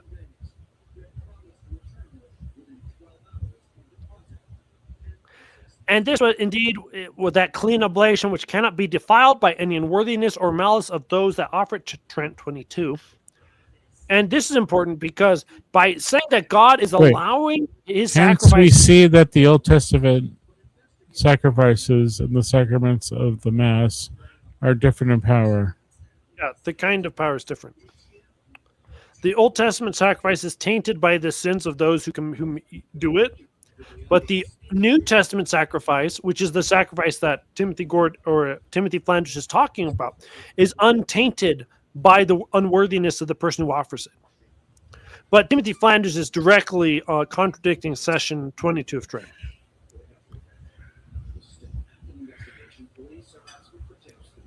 So then in this clip, the true liturgy is reflected by the essential holiness of the liturgy and its members. What? The true liturgy. The true liturgy. True liturgy. Of all what? the externals are meant to become Of the Tridentine rite. Oh, okay. No, we're not talking about the Old Testament. internal. All the externals, the beauty of the externals must convert. Do you our remember what I hearts told you? so that we show forth the fruits of the Holy Spirit. About the tax collector and the Pharisee and the Catholic? You can just watch the last Saturday's show, American Monarchist. We went over most of it, not all of it. So the Pharisee says, "Thank you for not making me as this tax collector," and the Catholic says, "Thank you for not making me as this Pharisee." It's all just it's a circle, right? Yes. Joy, peace, patience. We're all kindness, wrong. Goodness, faithfulness, Thank you. gentleness, self-control, modesty, continency, chastity. If these things are coming out of our hearts, then we What? are actually truly worshiping. Oh, they're coming out of my heart. Ah, ah, my Yeah, heart. so if you feel really good about yourself and you're like, I'm very patient, Yes. then you're truly worshiping. There is no true worship anymore. That's the point Timothy Flanders tries to say. All mass is completely worthless. The only How thing do that you matters feel? is afterwards. That's right. If we How do you have feel, a quote unquote Rex? I feel amazing. I just wait. What? You're worshiping Beautiful God in the highest form. Unbelievable. liturgy, but it's actually then we turn around and hate our brother, then clearly our Oh, wait. liturgy is we've He's going to say right here, if you hate your brother, then you've made an idol of your liturgy. Yeah, but what if my brother's a Gnostic? What if your Judas brother's is- Chad? What if your brother's Michael Naded? Then you better hate that liturgy, man. made an idol out of the liturgy somehow. Yes, you made an idol of the liturgy if the liturgy How didn't change. can you make an idol of liturgy? Because he made it up. Welcome to Timothy Flanders' nonsense stream. if it's God's Oh, liturgy hey. is perfect, but Hey, if Chad. you didn't get what you needed Chad. out of it, then you made an idol. Chad, Yeah. Rex, Yeah. do you love God? Oh, way up there, brother. Oh, you're making an idol. Oh, You're no. making a big idol. We can't. Cavazos is retarded. Everything he's done lately is like completely bonkers. Anyway, we don't cover him on this show. That's to say, You're like, what's his name? Cavazos. Sounds like we are First name. blaming God. What? What's his first name? Karangos? Nick? Yeah, Nick. Is there Nick a reason? Karangos will never, ever be welcomed here. Okay, you don't control the show. I do. I can shut it down right now. Yeah, you can, and I can take you off the membership right now too. It's like, yeah, let's not go there. Right? Sounds like we are blaming God for our own personal sins. Yikes, Timothy Gordon. In this clip, first of all, there is no temple liturgy. Second of all, there was First of all, can't you believe that Judas Iscariot is our best friend? he had really good feelings. Was the liturgy was He corrupt? did it because he wanted it. He was So trying the- to help out. So the liturgy was corrupted in the Old Testament. What When? happened was the liturgy was corrupted. That's why It was Jesus- not that's why God corrupted. dis- Oh, it was definitely not corrupted, but The temple ritual was never corrupted. Like, what is he talking about?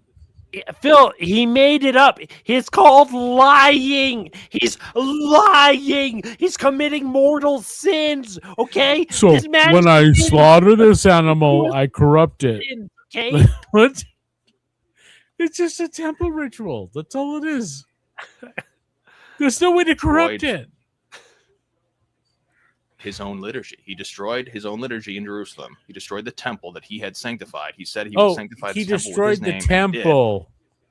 Okay. Yeah, because it became corrupted. No, but he didn't destroy it. He allowed it to be destroyed, right? He came down in a cloud. His presence was there. He destroyed it because the liturgy had been corrupted. Absolutely not. No, but he made it up. He literally made up a passage that doesn't exist. It doesn't exist anywhere. Yeah, it doesn't exist. No one has ever said these words before. This is not in the Bible. This is not in anything. I don't know where he got this from. So here we have Paul saying, before sacrifice and oblation and holocaust for sins, wouldest thou neither be pleasing to thee, which are offered to thee according to the law? Then I said, behold, I come to do thy will, O God. He taketh away the first, that he may establish follow with, in which will we are sanctified by the oblation of the body of Jesus Christ once. And every priest indeed standeth daily ministering and offering the same sacrifices, which can never take away sin. So the Old Testament could never take away sins. There was never perfection in the Old Covenant. That was always there. Never a law or a liturgy there to destroy. He's literally made up a different reality than what the Bible even says. Yeah, this doesn't exist. What he's talking about. Play. It like broke my brain. I didn't want to watch it. Yeah. No, he was. literally made up a religion that never existed in the Old Testament. Right. Yes. So now Flanders is going to say the worship was great, and St. Paul calls the Old Testament sacrifice inefficient. The liturgy itself was not bad. Everything that was built, the beautiful architecture. There was no liturgy. No, okay, look it. Just because he lied once doesn't mean he gets to stop lying. He has to keep on lying. There was no liturgy. Lying. No, you don't understand. You have to keep lying. It's like Michael Matt saying the spirit of Vatican II. He's been saying this for 10 years. It has never existed ever. The point is to lie. He's calling First Temple worship liturgy. Yes, he's lying. No, it was temple ritual. Yes. There was no liturgy. If you guys want to argue about this, we there. can have you on, and I can explain to you why I'm right and why both of you are wrong. But otherwise, let's get back to Timothy Flanders lying. Sorry. Texture. The Mosaic rites, the liturgy of that time was all God-given, and it was beautiful. It was God-given and beautiful, which is why God demeans it in the Bible. But most of it wasn't like put in book form. James Green is here. Do you know what I mean? Like even the temple ritual itself was not passed on through what we read in the Bible. It was done orally. Yeah, and then they did write it down for that one king, the last good king in the Davidic line. Yeah, you can find like certain things, but like not really. Yeah, but not really. Yeah, most things were oral until Constantine anyway. It's not like they wrote down the words of institution until like 4th century. Yeah, like all those things were not. Yeah. Yeah, it's weird. What is he talking about? He literally made it up. He was reading St. Therese, contemplating the desolation of Elias, and then therefore, this is reality. That's what the actual story is. He's secondhand source. Oh, we're still on Elijah? We're always on Elijah. God destroyed it. Why? Because the people. Do you know that Elijah was a prophet to Israel and not to Judah? No, I have no idea. That's the weirdest thing. It's like the majority of the prophets are to Israel and not to Judah, even though they had the real king. Like, what's that all about? I don't know. And now back to the show. If you just left the church because there was a change in the liturgical rite, what? Doesn't that suggest that we have not repented? If you leave the church because they changed the liturgical rite, doesn't that mean that you're a sinner? Yeah, of course. I guess everything is your fault. Hey, if you see that priest Wait, run that nun hold over on. with the car, it's your fault. You probably Does not everything mean you are a sinner? No, Podcast Court is the other show we do on Saturdays when we're not doing Chill Stream. Oh my goodness. He doesn't even know what I'm talking about. Dun, dun, da, da, I'm da, screen trying to da. distract the show. Yeah, so if you do any sins, Da, da, you're da, da, responsible for not doing the liturgy. I guess that's the point. Doesn't that suggest that we're not persevering in mental prayer? And this is what brings us to the second point. No, it doesn't suggest that at all. No. He's going to go through this whole thing at the end. He goes, Okay, sorry. the only truth in the world is if you do mental prayer. There is no Really? liturgy that are true. Yeah, he literally denies Trent. The entire council of Trent, he just throws it out. Because he once read one book about mental prayer. That there is a tradition that's more important than the Latin Mass. Why? Because this tradition is not able to be corrupted by idolatry. Mental prayer cannot be corrupted by idolatry. Therefore, it's greater than the perfect sacrifice of the Mass. That's what he just said. This is the biggest nonsense. I've never heard this level of heresy before. Let's play it again. This is what brings us to the second point. That there is a tradition that's more important than the Latin Mass. Why? Because this tradition is not able to be corrupted by idolatry. Because what? You can't make an idol of mental prayer, even though you can make an idol of a perfect oblation to God. This is called heresy. Ding, ding, ding, ding, ding. the Latin Mass can be corrupted by idolatry. The Latin Mass can be corrupted. The perfect sacrifice that Christ did on Calvary can be corrupted. That's what he just said. The only thing you have is Buddhist mental prayer. Adultery? Yes, because you sinned after you went to Mass. Well, what if Rupnik absolved me of my sins afterwards? Oh, then there is no idolatry. Yeah. The Latin Mass can be corrupted by idolatry. No. He just anathematized himself publicly. Because he's saying it's an incentive to impiety. I don't get it. I don't get any of this. He's lying. It's called. Oh, okay. I get that. He's just lying. Welcome to the show. People lie. Wow. If you go to the TLM, you're pretty much committing you're pretty much a Pharisee. We can pray like the Pharisee. We can come to like the Pharisee. The Pharisee prayed with himself. Or you could pray like a Catholic and say, "Thank you, I'm not like a Pharisee." Oh. Not like this other man, this tax collector. We can go to the Latin tax Mass. collector says, "Thank you that I'm not like a Catholic." Yay. We are all down to hell. We can go to the Latin Mass and say, "Thank God I'm not at the TLM."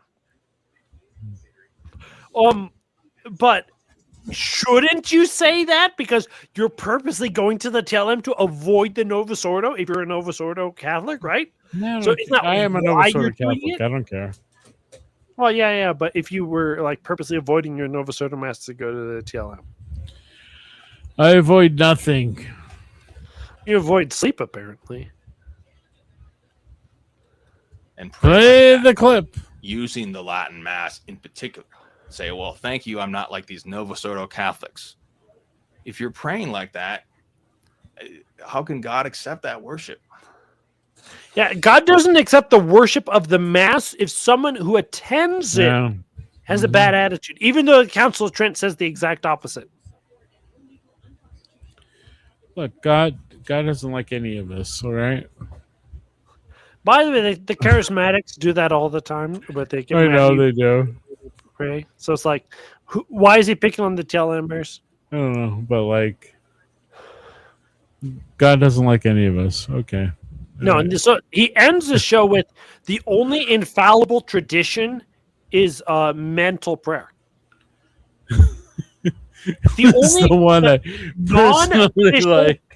The non-official prayer that does not have salvific merit in Which makes him a Pharisee at that point. Well, not only is he a Pharisee, he's a flaming heretic. I think the mass he's a Protestant. Yeah, he's not a Catholic. Because he's talking about the Spirit coming upon him.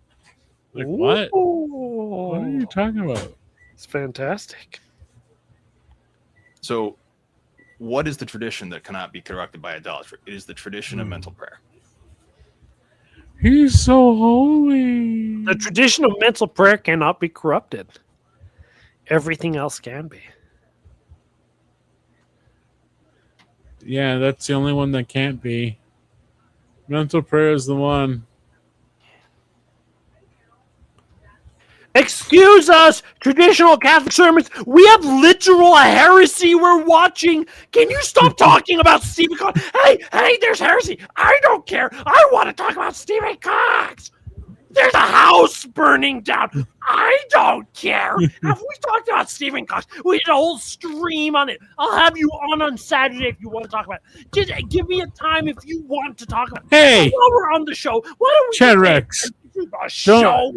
Chad Rex, don't be Cox blocked on this show. Thank you, Phil, for being on the show. Slowing it down. Master Bowser, you may come back up. Good night, Phil. Let's get rid of Phil. Now let's go to the next clip because we have so many more clips. We have 11 more minutes to cover. We'll never get done with the show ever. My response to the SSPX communications, Mother Miriam, live. I don't even know if this woman's a real nun, by the way.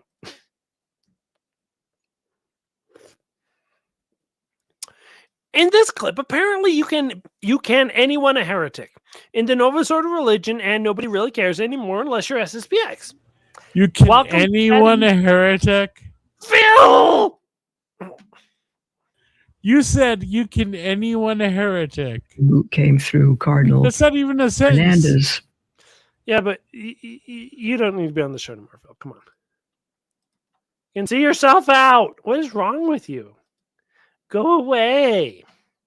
Who himself, people say, should be excommunicated because of his heresy, creates questions, all kinds of things.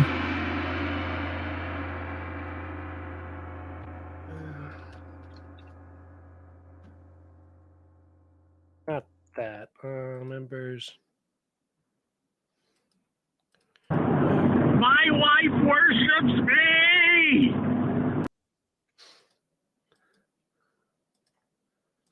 There we go.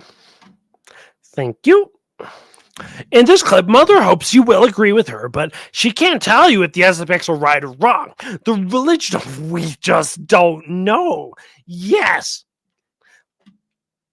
The religion of we just don't know, but let's pick on the SSPX anyway.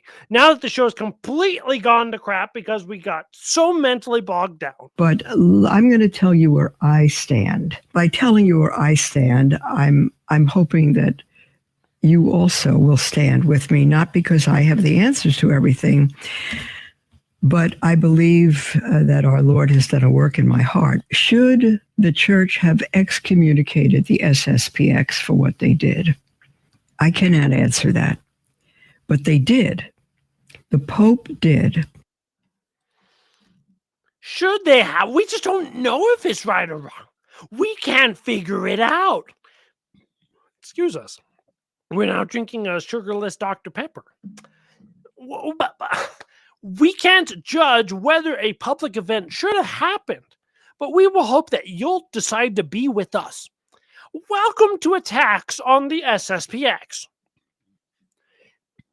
In this clip, more than just we don't know what religion, we just don't know. We don't know if there's heresy or if public of the defection of faith is real or fake or what is it? Well, yeah, you're telling me I can't just kick someone else who's an admin off the show who can't figure out what a show is because brains, you know? The one, we may think that Francis and Pope Leo are anti-popes or false popes, but we have no way to affirm that. We have no way. Neither pope has given us, the faithful, a matter of doctrine. There's no doctrines that have ever been issued from Vatican II onwards. Mors Laetitia doesn't exist. How about the denial of natural rights? How about the denial of just war theory? Moral evils. The Pope is infallible in what? Faith and coffee selection. I think that's what the other one is. So we just don't know if these people, he didn't say ex cathedra what the teaching was. We don't know. We can't figure it out. That is of faith and morals that is wrong in error and bounded on the faithful. What? No way. Dead to you? Maybe. I should be dead to you. How about worshiping false gods? Yes, he's publicly worshipped false gods. What's up with that? Does sin mean nothing to Mother Miriam? Actually, in coming up later, she's going to be like, I'm going to tell you about all the sins they commit, and I will not stop raising my voice. But then all of a sudden, we just don't know when if he would be not the Pope. We just don't know. Oh. As for bound, how about the entire papacy of Francis? How about that? Do we know if that's wrong? Oh, we don't know. We just don't. We don't. In this clip, how do we know? How do we know Leo is the Pope? Somebody told me. How did they know? How do we know that Pope Leo is the Pope? And that Pope Francis was because they have been universally accepted as Pope. Now, if they're false, it'll take a future Pope to declare that. But we can't know that. Yeah, that's right. We can't know. Like, let's say the Pope runs someone over with a car. How am I supposed to know? Someone has to tell me. We don't know what theology is. We don't know what morals are. We don't know what the faith is. We just don't know. It's the religion of... We don't know. So why are you podcasting if you can't tell us this? This is what we wonder about Kennedy Hall. It's like, hey, Kennedy Hall, do you think this is true? I don't know. Okay. I'm right once a day, man. Oh, okay. You're not right 90% of the time, like Sede Picante? No, I'm right once a day. Okay, why are you here? Why? Because we just don't know. Oh, it will, because we just removed them from our StreamYard, so they can't StreamYard off of it. Because we're not going to deal with this anymore. I'm sorry. I'm sorry if you abuse something. Guess what? There's consequences to your actions. Wow. I didn't invite you on the show because I wanted the show to go because I have too much stuff to do. Who knew? Maybe I said that at one part in the stream. Oh, no. We have to do it anyway. You could have done the same show yourself on your own channel. But now you can without not on mine anymore. Ain't it funny? In this clip, if we go against the Pope, we are Martin Luther. What? No way. If we let this happen, if we go against the Pope, whether or not we agree with him, if we decide that we as sheep, because we don't agree, can disobey, then what makes us different than Martin Luther? Did you know Martin Luther made up a completely false religion? And I guess if you do anything not following the Pope, you literally made up a completely false religion, even if you changed nothing in what you believed. Welcome to Mother Gaslighter. Oh, the gas is strong with this one. We are Protestants. People say, no, we're not. We're Catholic. We're thoroughly Catholic. The problem is the Pope isn't Catholic enough. Yeah, so if the Pope is worshiping with demons and Protestants, I think the problem is with the people wanting to be Catholic, obviously. Well, but the point is, he's the Pope. Someone threatened her? No way. No way. I think it's another case of follow the leader. Taylor Marshall said, we can't disobey the Pope. We can't disobey the Pope. Sounds like a Salah who hates the SSPX. In this clip, have we done the bad king argument, the bad dad argument? What if the bad dad is from the Old Testament, though? What if that? Sheep need a shepherd. And I've thought to myself through all of Israel's history, 2,000 years since from Abraham to Christ, I think there's been two good kings. You know, whenever you have a comparison to the one head of the Catholic Church, who is the supreme monarch of the church, you just go to any monarch ever, anywhere. The Carolingians had a bunch of good kings, so obviously the Catholic Church was going to have a bunch of good kings, because that's how life works. You just like, my dad was nice to me. The Pope's going to be nice to me. That's how it works. Hey, look, the sun's outside. That means it's going to be like really good or something. Welcome to I Made It Up Because I Have No Argument. Welcome to I guess something in the Bible, therefore it's true. But if you disagree with me, you're the Protestant, but I'm just pulling it out of the Bible. Huh. They've all been bad. They've all intermarried with and worshipped idols. They've all done their own thing. They've all been bad. David, Israel's greatest shepherd and king. He had some hot, you know what, with Bathsheba. Let me tell you. Committed adultery, committed murder. No one has been perfect. How does commit adultery and murder refer to indefectibility of the church? Also, David was not the Pope. David was just a king. Anyway, the person she needed to bring up was Eliakim, because then you would have a comparison to the Pope, because it has the key of the house of David upon his shoulder, and he shall open and none shall shut, and he shall shut and none shall open, and I will fasten him like a peg in a sure place, and he shall be for a throne of glory, the house of his father, the prime minister of Israel. From the prophet Isaiah 22:20, verses 22 to 23. That's the person she needs. But why is she talking about the Old Testament and choosing the wrong figures? Is she stupid, or is she just evil and trying to attack the SSPX? We got to wonder sometimes, why do people choose the wrong examples from the Old Testament? Huh.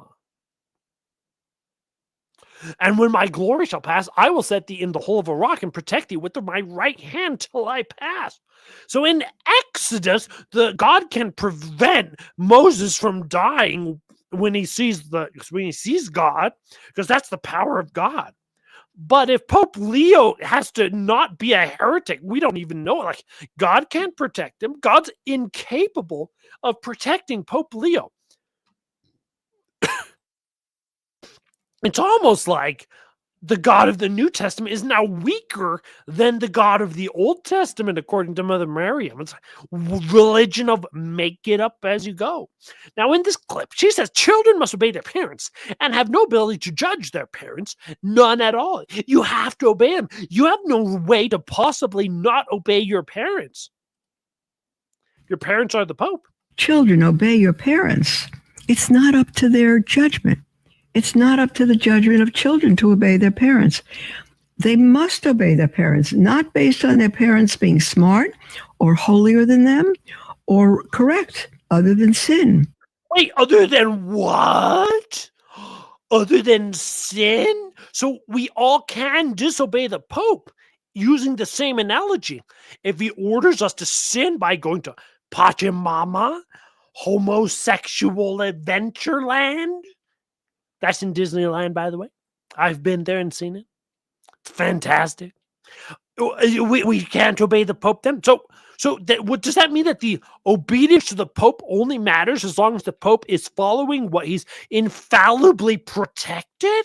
And so then if we did disobey the Pope, we wouldn't be Protestants if what we were doing was infallibly protected, called being Catholic. Huh.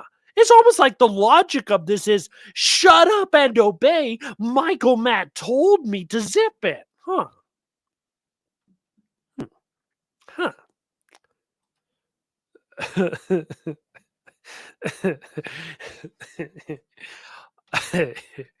Mother Mary really believes in the religion of we just don't know it.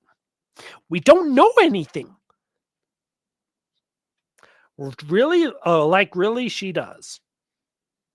I want to tell you, I'm personally shocked at myself that I not only agree now with the matter of obedience, but I'm so at peace. I'm at peace with just shutting up and believing in Pachamama. I'm at peace. And whenever I have peace, it's not because I just decided to no longer address errors like Eric Sammons, who became at peace when he ceased attacking Pope Francis for all of his heresies. He became at peace. You know, Kevin Davis right now is at peace out playing with the deer in the fields of Vienna? Yes. Peace has nothing sometimes to do with your spiritual state. Can we stop pretending that every single person gets complete access to all of their spiritual faculties? We're like, oh, I said, Reggie, I am at peace. Oh, I did perform the good work for my neighbor. I shoveled his car off. I'm at peace. What's this peace superiority? It's a new lease on life. I will never stop telling you what I believe is absolute heresy and error.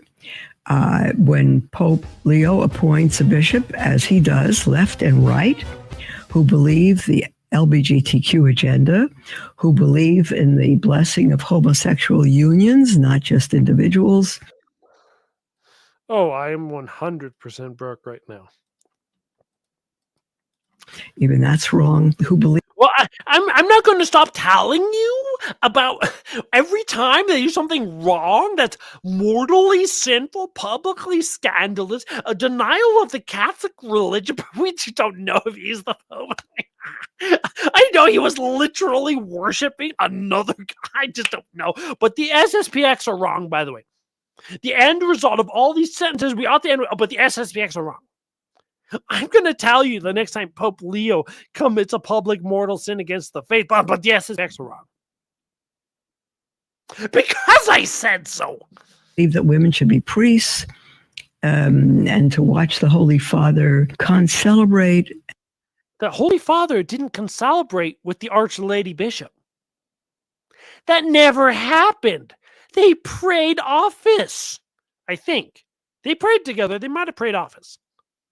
They didn't concelebrate nothing. When Leo concelebrated with the Laity Archbishop, it didn't happen.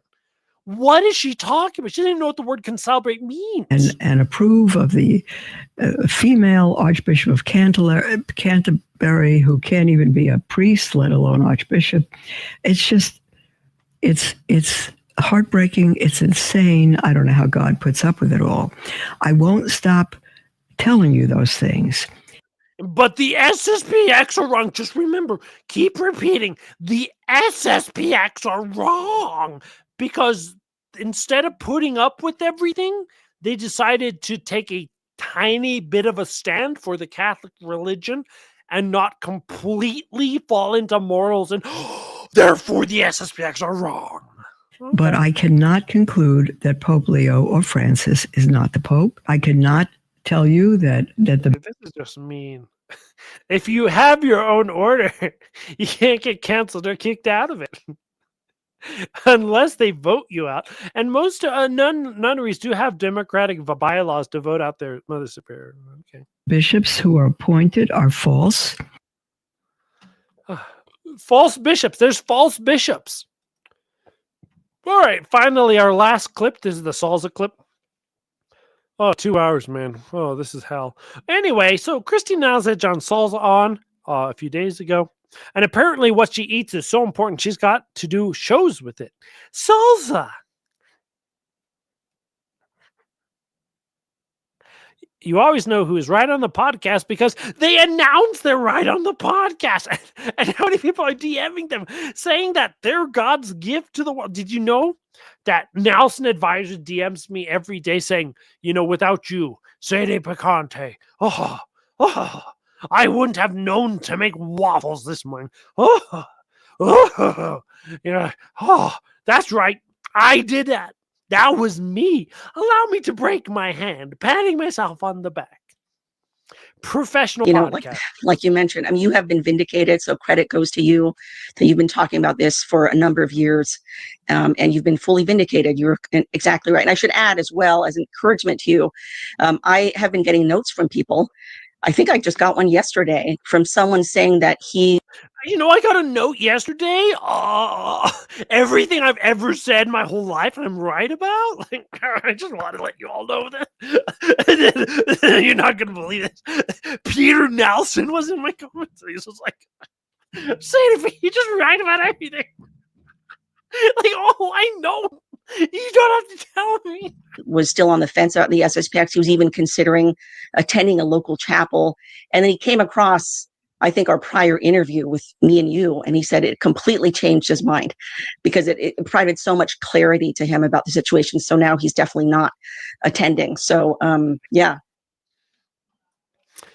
Even Cardinals call me. Christine, I'm pleased to say, I'm pleased to say that a cardinal reached out to me personally after he saw our interview. Oh, that's amazing. Agreed with everything I said. I'm not going to mention his name without it. He agreed with everything that I said a cardinal did. I mean, I'm pretty much God's gift to the world. Permission, but yeah. That's amazing. That is the truth. And so in this clip, the host Bully per SSPX podcast, if you say anything nice about the SSPX, you're in schism. Okay. What about Christy Niles is known to single night date all of her hosts. This is true. She was recently seen holding hands with Patrick Coffin. those laity who may not necessarily be attending SSPX chapels exclusively, but they're on podcasts, they're on media, constantly promoting the SSPX, justifying the consecrations. Shouldn't they be a little bit nervous? I think they're almost worse because the DDF does acknowledge there may be a lack of imputability for those who have attended SSPX chapels solely for liturgical reasons. However, there is no exception for those who promote the doctrinal positions of the SSPX. And that's very important. So if you're an SSPX podcaster and you say, I'd like the SSPX doctrine, you're immediately out of the church. That's how it works. Even though there are Novus Ordo podcasters who have publicly said not everything Martin Luther said was wrong. They're publicly in favor of many things Martin Luther said, and he's condemned and burning in hell. Make it make sense. So those people who are publicly agreeing with and promoting the SSPX position, which includes arguing in favor of this most grievous schismatic act, that, in my view, would be clear formal adherence to the schism because they're arguing in favor of the schism. If you argue in favor of schism, you're pretty much the devil himself. That's how theology works. So over time, these divisions become much worse, apparently. And apparently John Salza didn't live through the last 5 years where the schism with the SSPX actually became much better for John Salza. But instead, he's just going to make up stuff because lying is better than actually knowing what had happened in the world. That's right. And that's what's so unfortunate. Only God knows providentially how things would have turned out.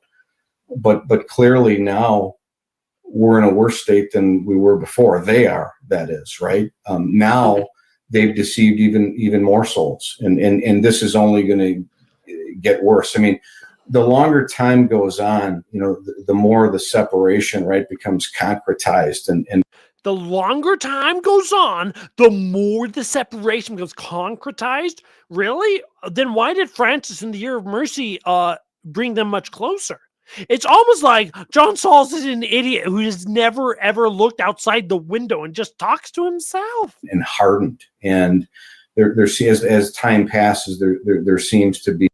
No, I think I did it because you're an idiot who comes on the show and doesn't know how to do a show at the same level that I'm doing a show. And then you're like, no, I want to talk about this. You can talk about whatever you want to talk about on your show any day of the week. And then you wanted to do it on my show because it's all about Phil. Oh, it's all about Phil. Everything is Phil. Nothing is Phil. Half of everything is Phil. Half of nothing is Phil. Make it up. It's all about Phil. Make nothing up. It's all about Phil. That's right. Everything is Phil. Anyway, back to the show. Almost a complete loss of hope that this will ever be reconciled. I mean, this is what happens with all schismatics throughout history. The old Catholics is a perfect example. The old Catholics is a perfect example of the SSPX. How does that work? Because the old Catholics were given faculties in the Year of Mercy, were they? Was that a thing? Or was that a thing for the SSPX? Oh, okay. The state of a contest, it's really the same with the society, unfortunately.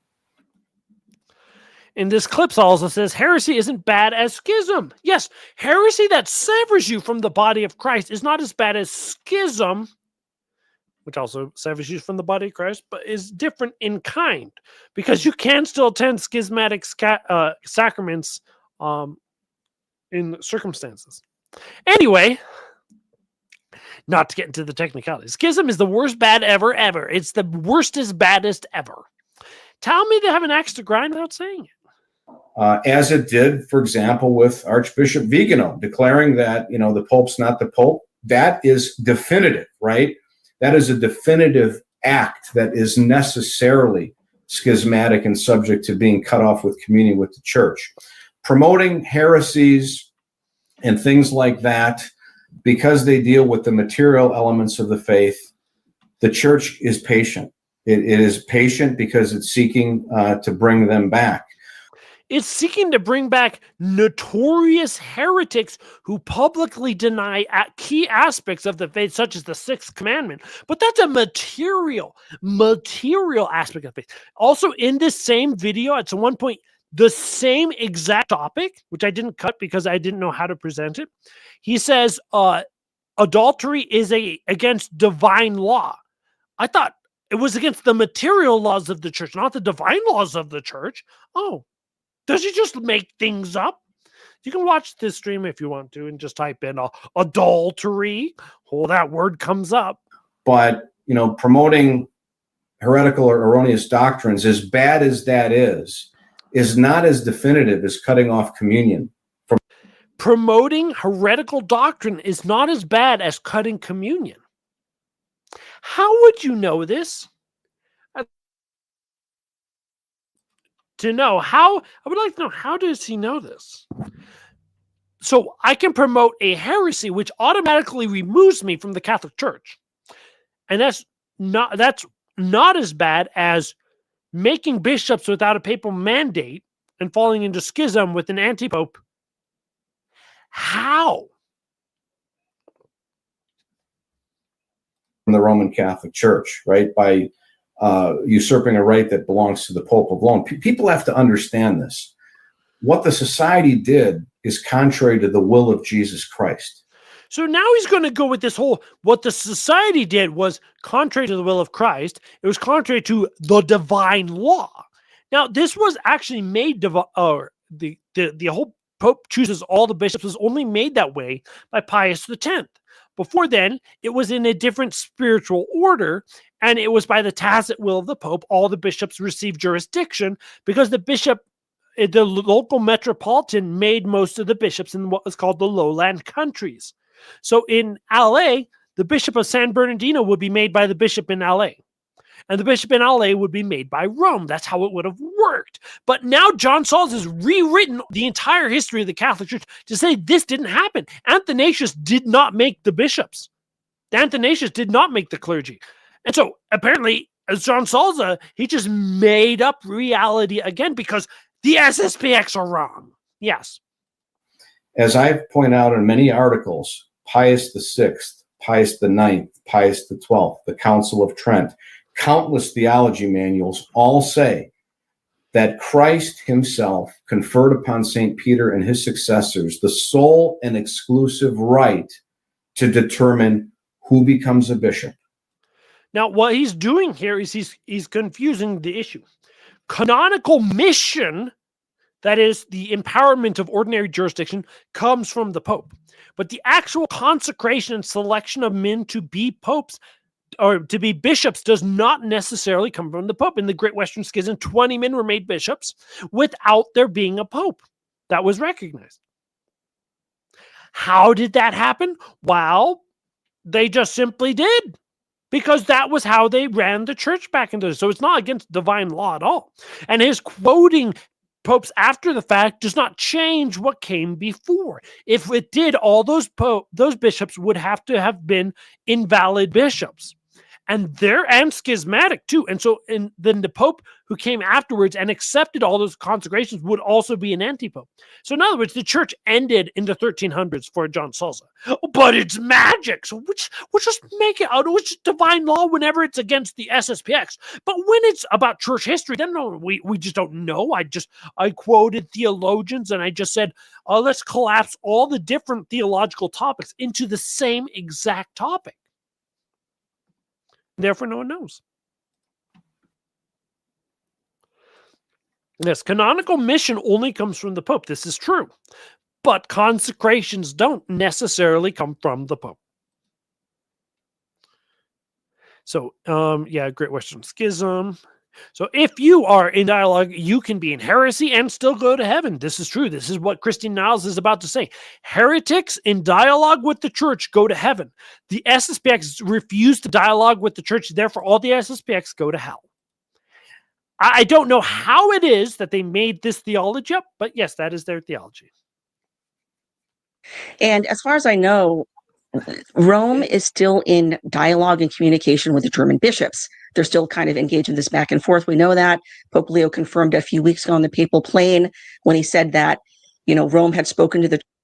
No. The consecrations are they are valid and illicit without a pope, because that's what the Great Western Schism taught us.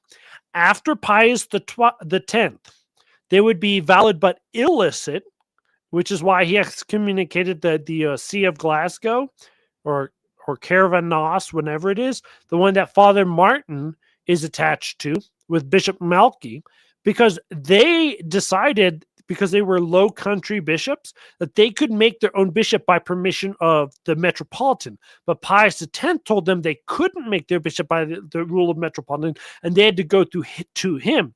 So then they said, we're going to follow what was our tradition, which was that they made their own bishop out of their own communities, out of their own diocese. And then because they did that, Pius X excommunicated them. So until Pius X came along, the actual tradition was not so straightforward. He had to rewrite the tradition at that point and issue the new laws in the Code of Canon Law. German bishops and about the homosexual unions, the blessings, the specific liturgical rite, and how they had rejected that. Also, the recent Rome smacked down the German bishops' request to allow laity to preach. Law. The German bishops pretty much don't care what Rome says. So, this is just Christine Niles gaslighting. The German bishops are just going to do whatever they want. Doesn't matter.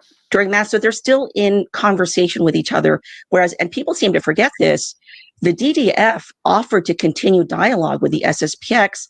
It was the SSPX that said no. Yeah, so the only problem the SSPX have is because they didn't continue in dialogue, therefore they go to hell. But if the German bishops who publicly throw out the Catholic faith all the time and the commentators keep on pretending they don't, they're fine because they're still in dialogue, huh? See how the game works? As long as the game continues going on, it's fantastic. Huh. The bad SSPX defenders are actually going to be thrown into hell by the SSPX. Welcome to gaslighting your audience. Even though this is partially true, it's only partially true. Most SSPX are not evil, awful people. They're just slightly delusional because they have bad theology.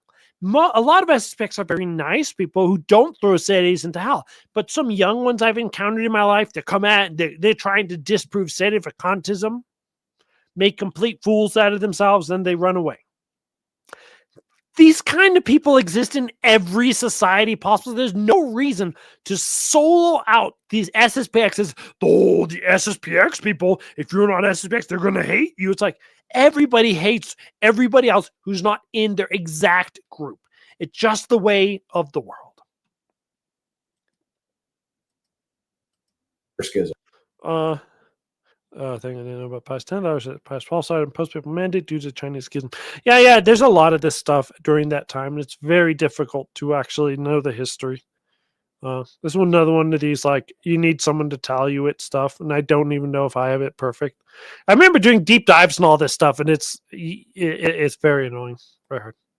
Anyway, I'll back to the show. And, it's interesting, again, these SSPX defenders who maybe have not spent time in the SSPX, they're just sympathetic.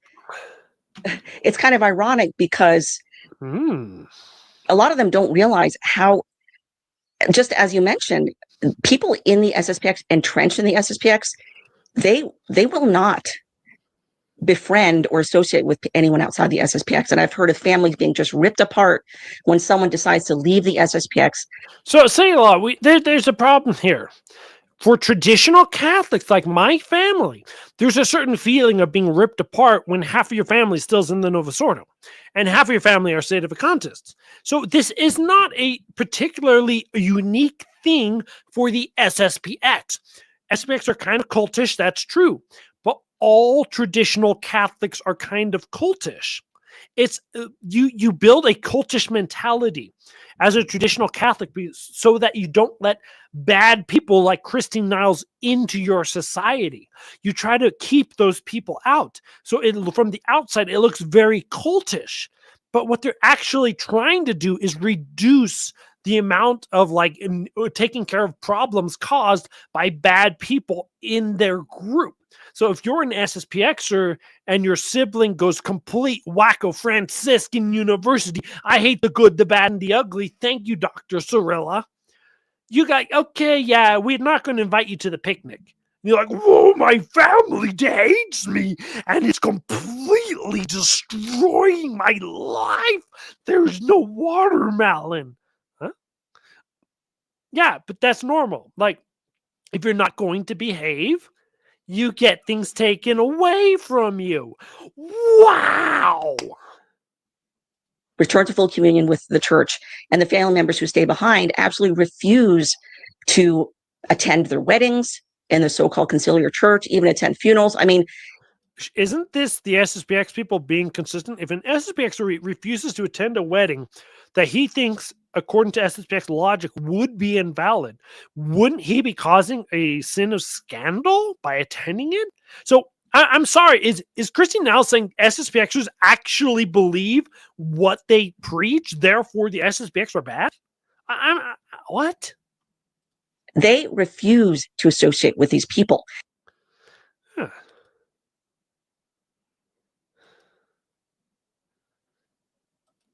Okay.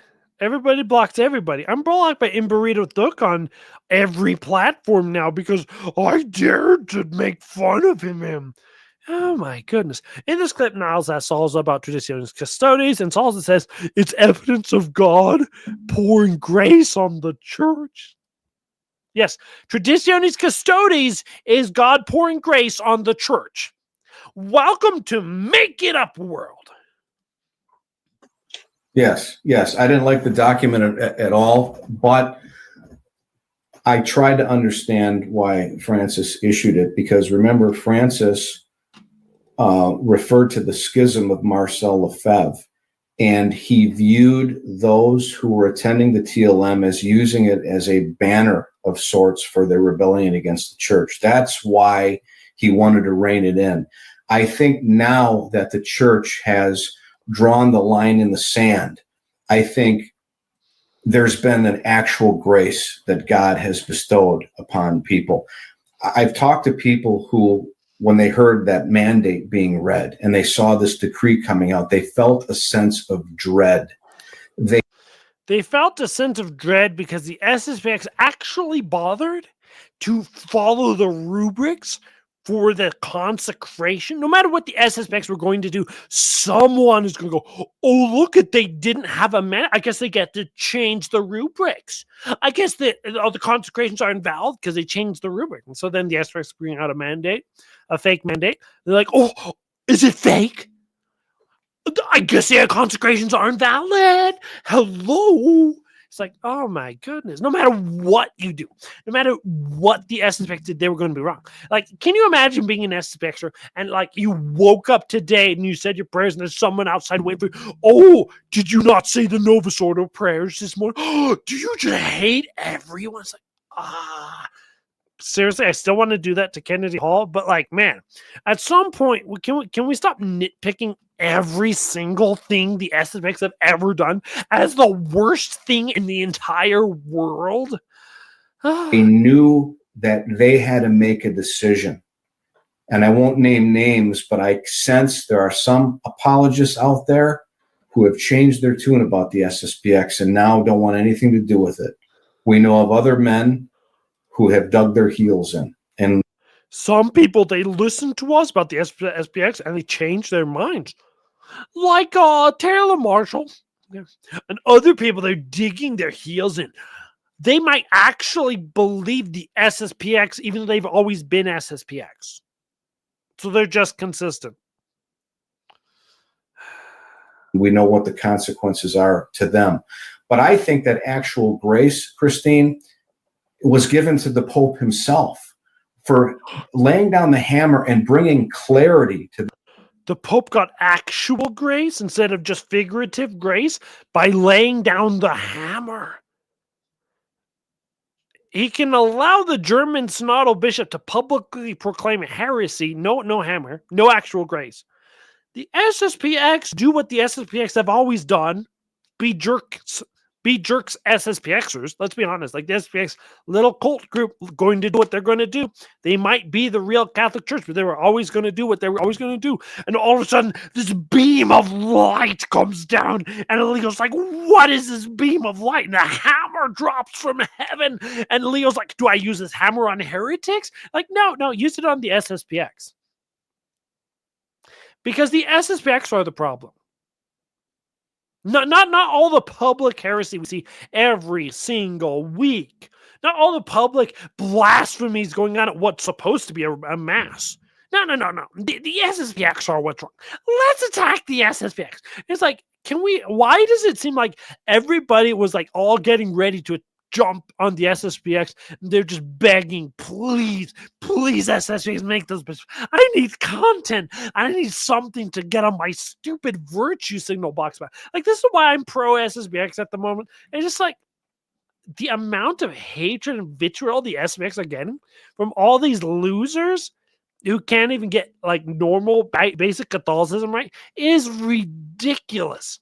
It's like there's an anti-SSPX cult to attack the SSPX.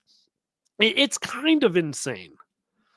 This issue. Now, to me, it was always clear, but the DDF has made it even more clear now. And I think with this actual grace that the Pope has received, I think, God willing, he's going to be moved to be more generous with the TLM because we now have a line in the sand. Yeah. Don't you love it? The final saying is, did you know now that it's politically beneficial for us to have more TLMs, we're going to have more TLMs. Just like under Francis. I mean, no, not Francis. He's the opposite. Just like under Ratzinger, when it was more beneficial for us to have more TLMs, we had more TLMs. Just like under JP2, when it became beneficial for us to have more TLMs. Is it me, or is this whole reason they keep giving more TLMs to the Novus Ordo religion? a whole fantastic plan to completely control everyone. And so maybe that brings us back to the whole they sold out. That this whole thing is just this game that keeps going in circles, and they keep playing the same exact trick, and it's going to keep working. And everybody just needs a wolf pack. That's right. That's the show. Everything is a game, and you're the victim. And Phil's the victim. We have to attack the SSPX because we need a villain. We have to then we're the merciful one. Why? Because it's beneficial to us. Suddenly, there's mercy. Suddenly, we can all of a sudden reopen the whole Traditionis Custodes. Reopening the Traditionis Custodes. Why? Because right now, it's going to look really good. I am Leo the Merciful, Leo the Holy, Leo the Orthodox, Leo the leader of tradition. And the SSPX are just a bunch of nutcases out there who don't like the church. That's why we have to make all the influencers hate the SSPX. Hating the SSPX, that's the job of all influencers who follow the mainstream narrative. We have to I don't know. I wouldn't go to them. Or else we have Kennedy Hall on the other side, making up really dumb arguments, because he's also being paid by the same people to destroy the SSPX from the inside. And that's the point. All podcasters are sellouts. I'm a sellout. Michael Lofton's a sellout. Anthony's trying to sell. Everyone's a sellout. You gotta run for the hills. Hide. Save yourself. We're done. This whole thing is going down. The only real hope you have is probably praying the rosary. That's just it. You have 1 more hour. What? No. I kill it 30 minutes, and I was going to get it done in 2 hours. But oh no. Podcasters who were told to stop complaining about the Pope might have gotten told to attack the SSPX. Who knows? But that's the whole point. You don't know anymore, and because there are infiltrators in the podcasting realm. All right, let me just drop this whole Chad Rex thing for a second. So I really did think Dan Davis was here to screw with me because of my first interactions with him. Okay, that's part of the reason why Kevin and I have beef.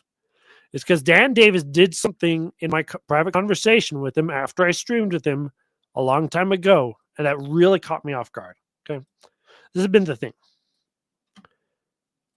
Stephen Cox did the same thing to me. Anthony Abate has done the same thing to me. A lot of people will do this weird thing where I'm not certain which side they're on. They have their own little war they want to fight. You want to fight your own war, then fight it. Why do I have to fight your war? And people do this to me. I'm always wondering, am I being played? Because Mike Parrott had this great story with Taylor Marshall. And as before Taylor Marshall wrote Infiltration, Taylor Marshall called up Dan Davis, the state of a contest. He called up Mike Parrott, and he talked to them. And he was like trying to figure out how he should position this book. But we know Taylor Marshall is an infiltrator. So why was he talking to all these people? Is this to get how to position himself? Before Stephen Cox launched Integrity Magazine, he called me. People in the backgrounds call other podcasters as if there's a secret cult community around all the podcasters. And it freaks me out because I don't know what to make of half of these people. I laugh with whoever makes a joke. I don't trust half of the people anymore. Because from my perspective as a podcaster, I can't tell who's on the level and who's not. A lot of people, I don't trust them. Mario Dirksen blocks me right away, and someone had to tell him to unblock me at one point. Why? Isn't Mario Dirksen on the level? I don't know. I literally don't know. Or does he just have this one axe to grind and then he does something? It's like this whole thing, this whole idea that we have a community and a movement and that we can move forward is completely beyond reality to me. I don't believe any of it. I try to believe it, but like I don't know. I don't know what side people are on. Tell me. It's so like you get there and you arrive at these people's shows, you read their books, you consume their contests. When you do, you have to do it in a joking manner, in a non-serious manner. Yeah, I have that, but above that, I have the Catholic faith. And so like you still have to have the Catholic faith front and center, but you don't know who has the Catholic faith. You can't tell. And so sometimes when I, as a podcaster, look at this whole podcast world, this whole content creation world, even my conversations with Chris Jackson, I purposely try to piss him off because I'm not sure what what he's about. I'm not sure what most people are about. I'm not sure what I'm about. Sometimes I say really dumb things. Then I think about it. I'm like, okay, that was dumb. Why did I say that? I don't even believe that. Oh, no. See, but the difference is Chris Jackson never says to me, take a position. The only thing he says is, hey, let's attack Michael Matt. And I love attacking Michael Matt. So then I'm like, oh, man, I'm all there for attacking Michael Matt. Attacking Michael Matt's my favorite thing to do. So let's attack Michael Matt. And Stephen Cox was like, hey, are you going to attack people? I was like, yeah. So then where was the confusion? The confusion is when people have extra narratives like the integralism and the saving the white race. I don't know what that's about. The whole people who love Nick Fuentes, like on the Catholic Family Podcast, I don't know what that's about. It's really weird, culty stuff. And they're in every single Sadie podcast. There's one person who's a weirdo. It's really weird. Well, maybe not the Dirks and stuff, but like, there's weirdos everywhere. So it's like, say your rosary, learn the faith from actual priests, and like, don't put too much stock into anything any podcaster or content creator makes, because half of us out here are going to betray you eventually. It's really bad. It's like, I don't know why it is. I don't. Oh, this is true. See, you trust the Muppets only because the Muppets are pointing a light. You don't. I know this is also true. Sedis refuse to believe everything. Sedis are there's some people who are Sedis just because it's a radical opinion. Like some people who are fascists just because it's a radical opinion. There's a lot of people out there who are nutty. Oh, he's not a Sedi because at least Trump is the true puppet. Yeah. Sometimes he makes a compelling argument, though. You have to do. I'll put you back on, but I'm going to take you off before every single stream if this is how you're going to behave, Phil. But that's the show. I don't know what is going on with this. We have to just annihilate the SSPX. It makes no sense to me whatsoever. It does not seem to be a big issue. And half of all the content I see seems to have this demonic attack the SSPX. They dared to disobey. You better not disobey the Pope. I said, whoa. All of a sudden, the entirety of the Novus Ordo religion became ultramontanists. It's insane to me. Overnight, they went from, oh yeah, I respect the Pope and I don't follow him on anything, to how dare you on this thing disobey the Pope. It's the biggest, like, I think the SSPX broke everyone's brain. There's something that's really gone, and something's broken now. And I don't know what that means. Like, even TLM Ryan saying something's broken, and the most generic, mainstream, moderate, friendly person, there's something weird going on.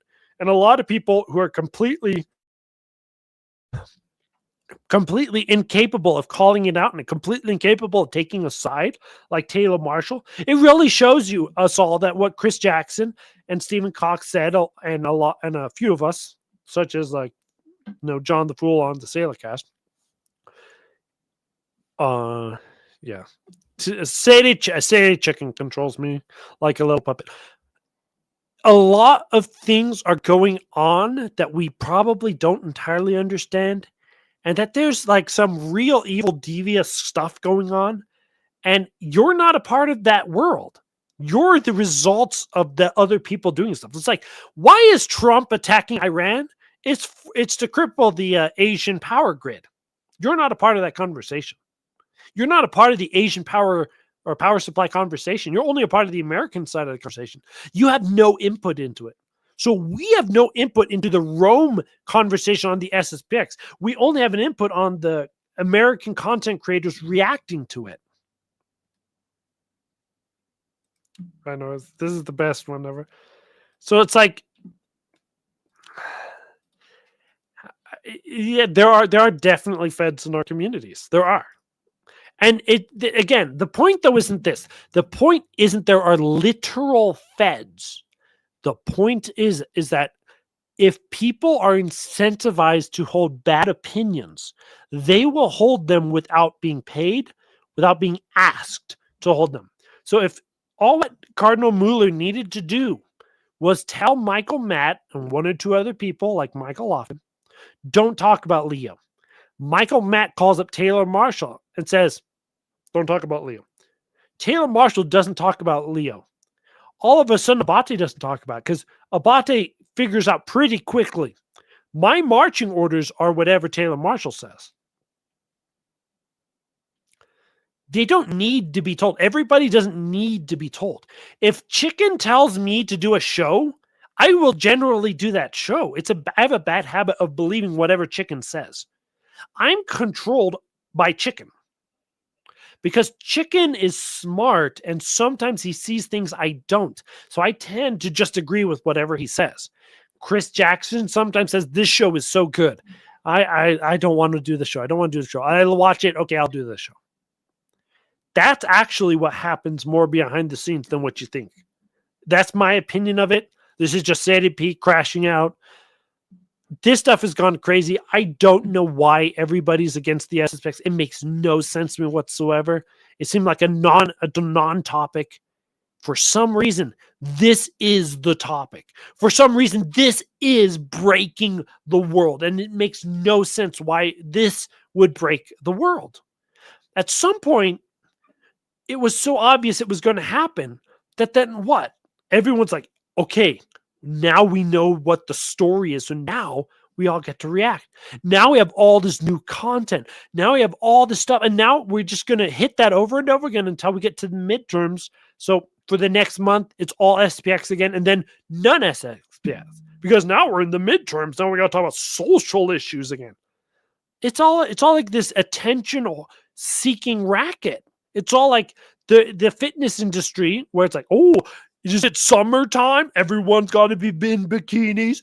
Everyone's got to lose weight. Now all the content is weight loss content. And then it's winter time. It's like, is everyone eating more? Is it bulking time? Everyone does bulking content.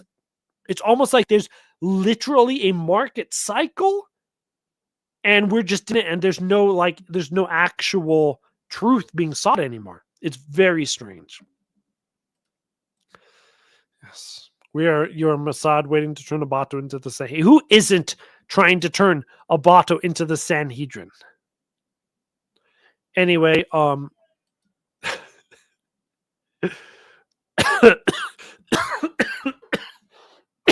excuse me. I know, and it doesn't make any sense to me because SSP podcasters should be the resistance to whatever's the formal institutions of power. Podcasters are against that. That's the whole point of Joe Rogan. Joe Rogan is the anti-Fox News. And then the podcasters get a line from the Vatican, according to Anthony Stein. And now all of a sudden, podcasters became institutionalized. All of these people here are institutionalized, whether we like it or not. They are the institution. And that's what's really, really weird. And Michael Matt posting in hundreds of places. Monkeys play with their poop. Yay. Oops, wrong one. I mean, what do you think would happen with the SSPX to the podcast stars? Well, my point is this.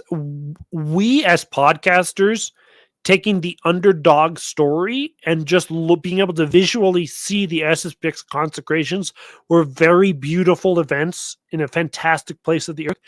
The line should have been that the podcasters were completely in favor just because of the aesthetics and the narrative. For some reason, the narrative was flipped and the aesthetics didn't matter. But when Leo the 14th, when he does something really dumb and really gross, all of a sudden the aesthetics matter and the narrative matters. And it makes no sense. It's completely inconsistent, which is a huge sign it's a conspiracy. And so that's what we're at. We're in the middle of a giant conspiracy from someone to do something, and we're not sure what. Well, yeah, we all wonder who's the actual infiltrator and who's the half believer. Because you got to remember something, though. There's half believers, people who will get off the bus early, and then there's the true believers. But then there's the infiltrators. Those are three separate people. Vigano's, I think, a half believer. I don't think he's a double agent. I think he uses tradition for his own ends. He's not there in tradition to destroy tradition. That doesn't make him a friend. That doesn't make him an ally. He's just there. These people do exist. Stephen Heiner's the same way. Tradition is a fantastic platform for him. You know, I'm the same way. Tradition is a platform for me. Sedevacantism is a platform for me. That's why I'm named Sedevacante. So it's like, how do you actually get through this stuff? I don't know. I know these things are true. Yeah. Yeah, the church is completely cocked. But like, that's what you would expect if this was like, the end times and stuff. But I don't believe any of that end time stuff. I think that's the half believers. I don't even think they're the infiltrators. They're the half believers in tradition. That's why it's like, I do these shows and I try to have fun with them. But like, what I actually think is I don't know what to think. That's why we do the shows. Well, I hope you got something out of this rant. It's like, oh no, not Faustina. I hope you got something out of this rant, because I really do hate the people who see everything black and white, because I wish it was so. But I've been very negative on Anthony Stein in the past, and the reason why we're negative on Anthony Stein is in the bottom right corner there. Because Anthony Stein doesn't hold to the Catholic teaching on satis cognitum, casti connubii, and humani generis, and even in Vatican II, that the Pope is protected in the ordinary magisterial, that he's authority in that. So which side is Anthony Stein on? He's a half friend. But sometimes being a half friend makes him 100% right. That's the problem. Michael Lofton might be 100% wrong. Christy Nell's 100% wrong. But not everyone who's wrong is always wrong. And this is why, I don't know. We really need to pray for people. Like, Anthony Stein is right about one thing, and I do appreciate this. We really have to just pray for people, because that's the only way you will actually ever be able to get out of this crisis. It's just really bad.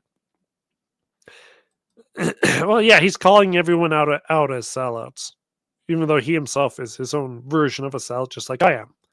Because we sell out for money, because it's very helpful when you make a little bit of money doing your projects, because then it doesn't feel like a waste of time from other things that you might have done that would be more productive.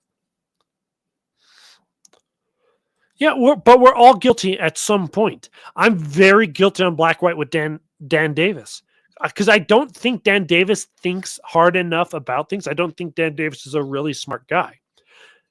He meant to say something, but he said it incorrectly. That gave a completely wrong impression to me and completely screwed my brains up for 6 months.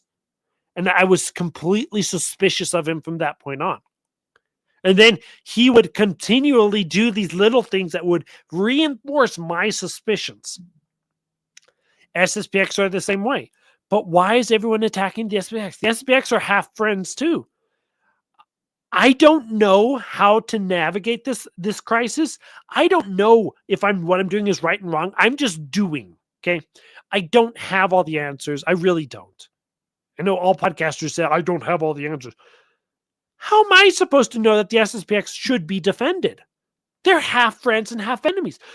John the Fool gets on the show, who actually goes to an SSPX parish, and he's like, my priest is pretty much a flaming liberal.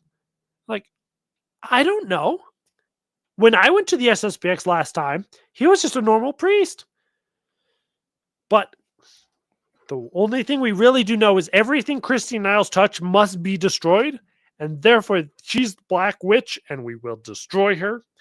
Thank you so much for watching. Please remember to pray your rosary for the conversion of poor sinners like all these people, and for the grace of final perseverance, so we don't become like them. That would be the worst thing in the world. God bless. Thank you all so much for watching, and have yourself a wonderful morning, afternoon, evening, wherever you are.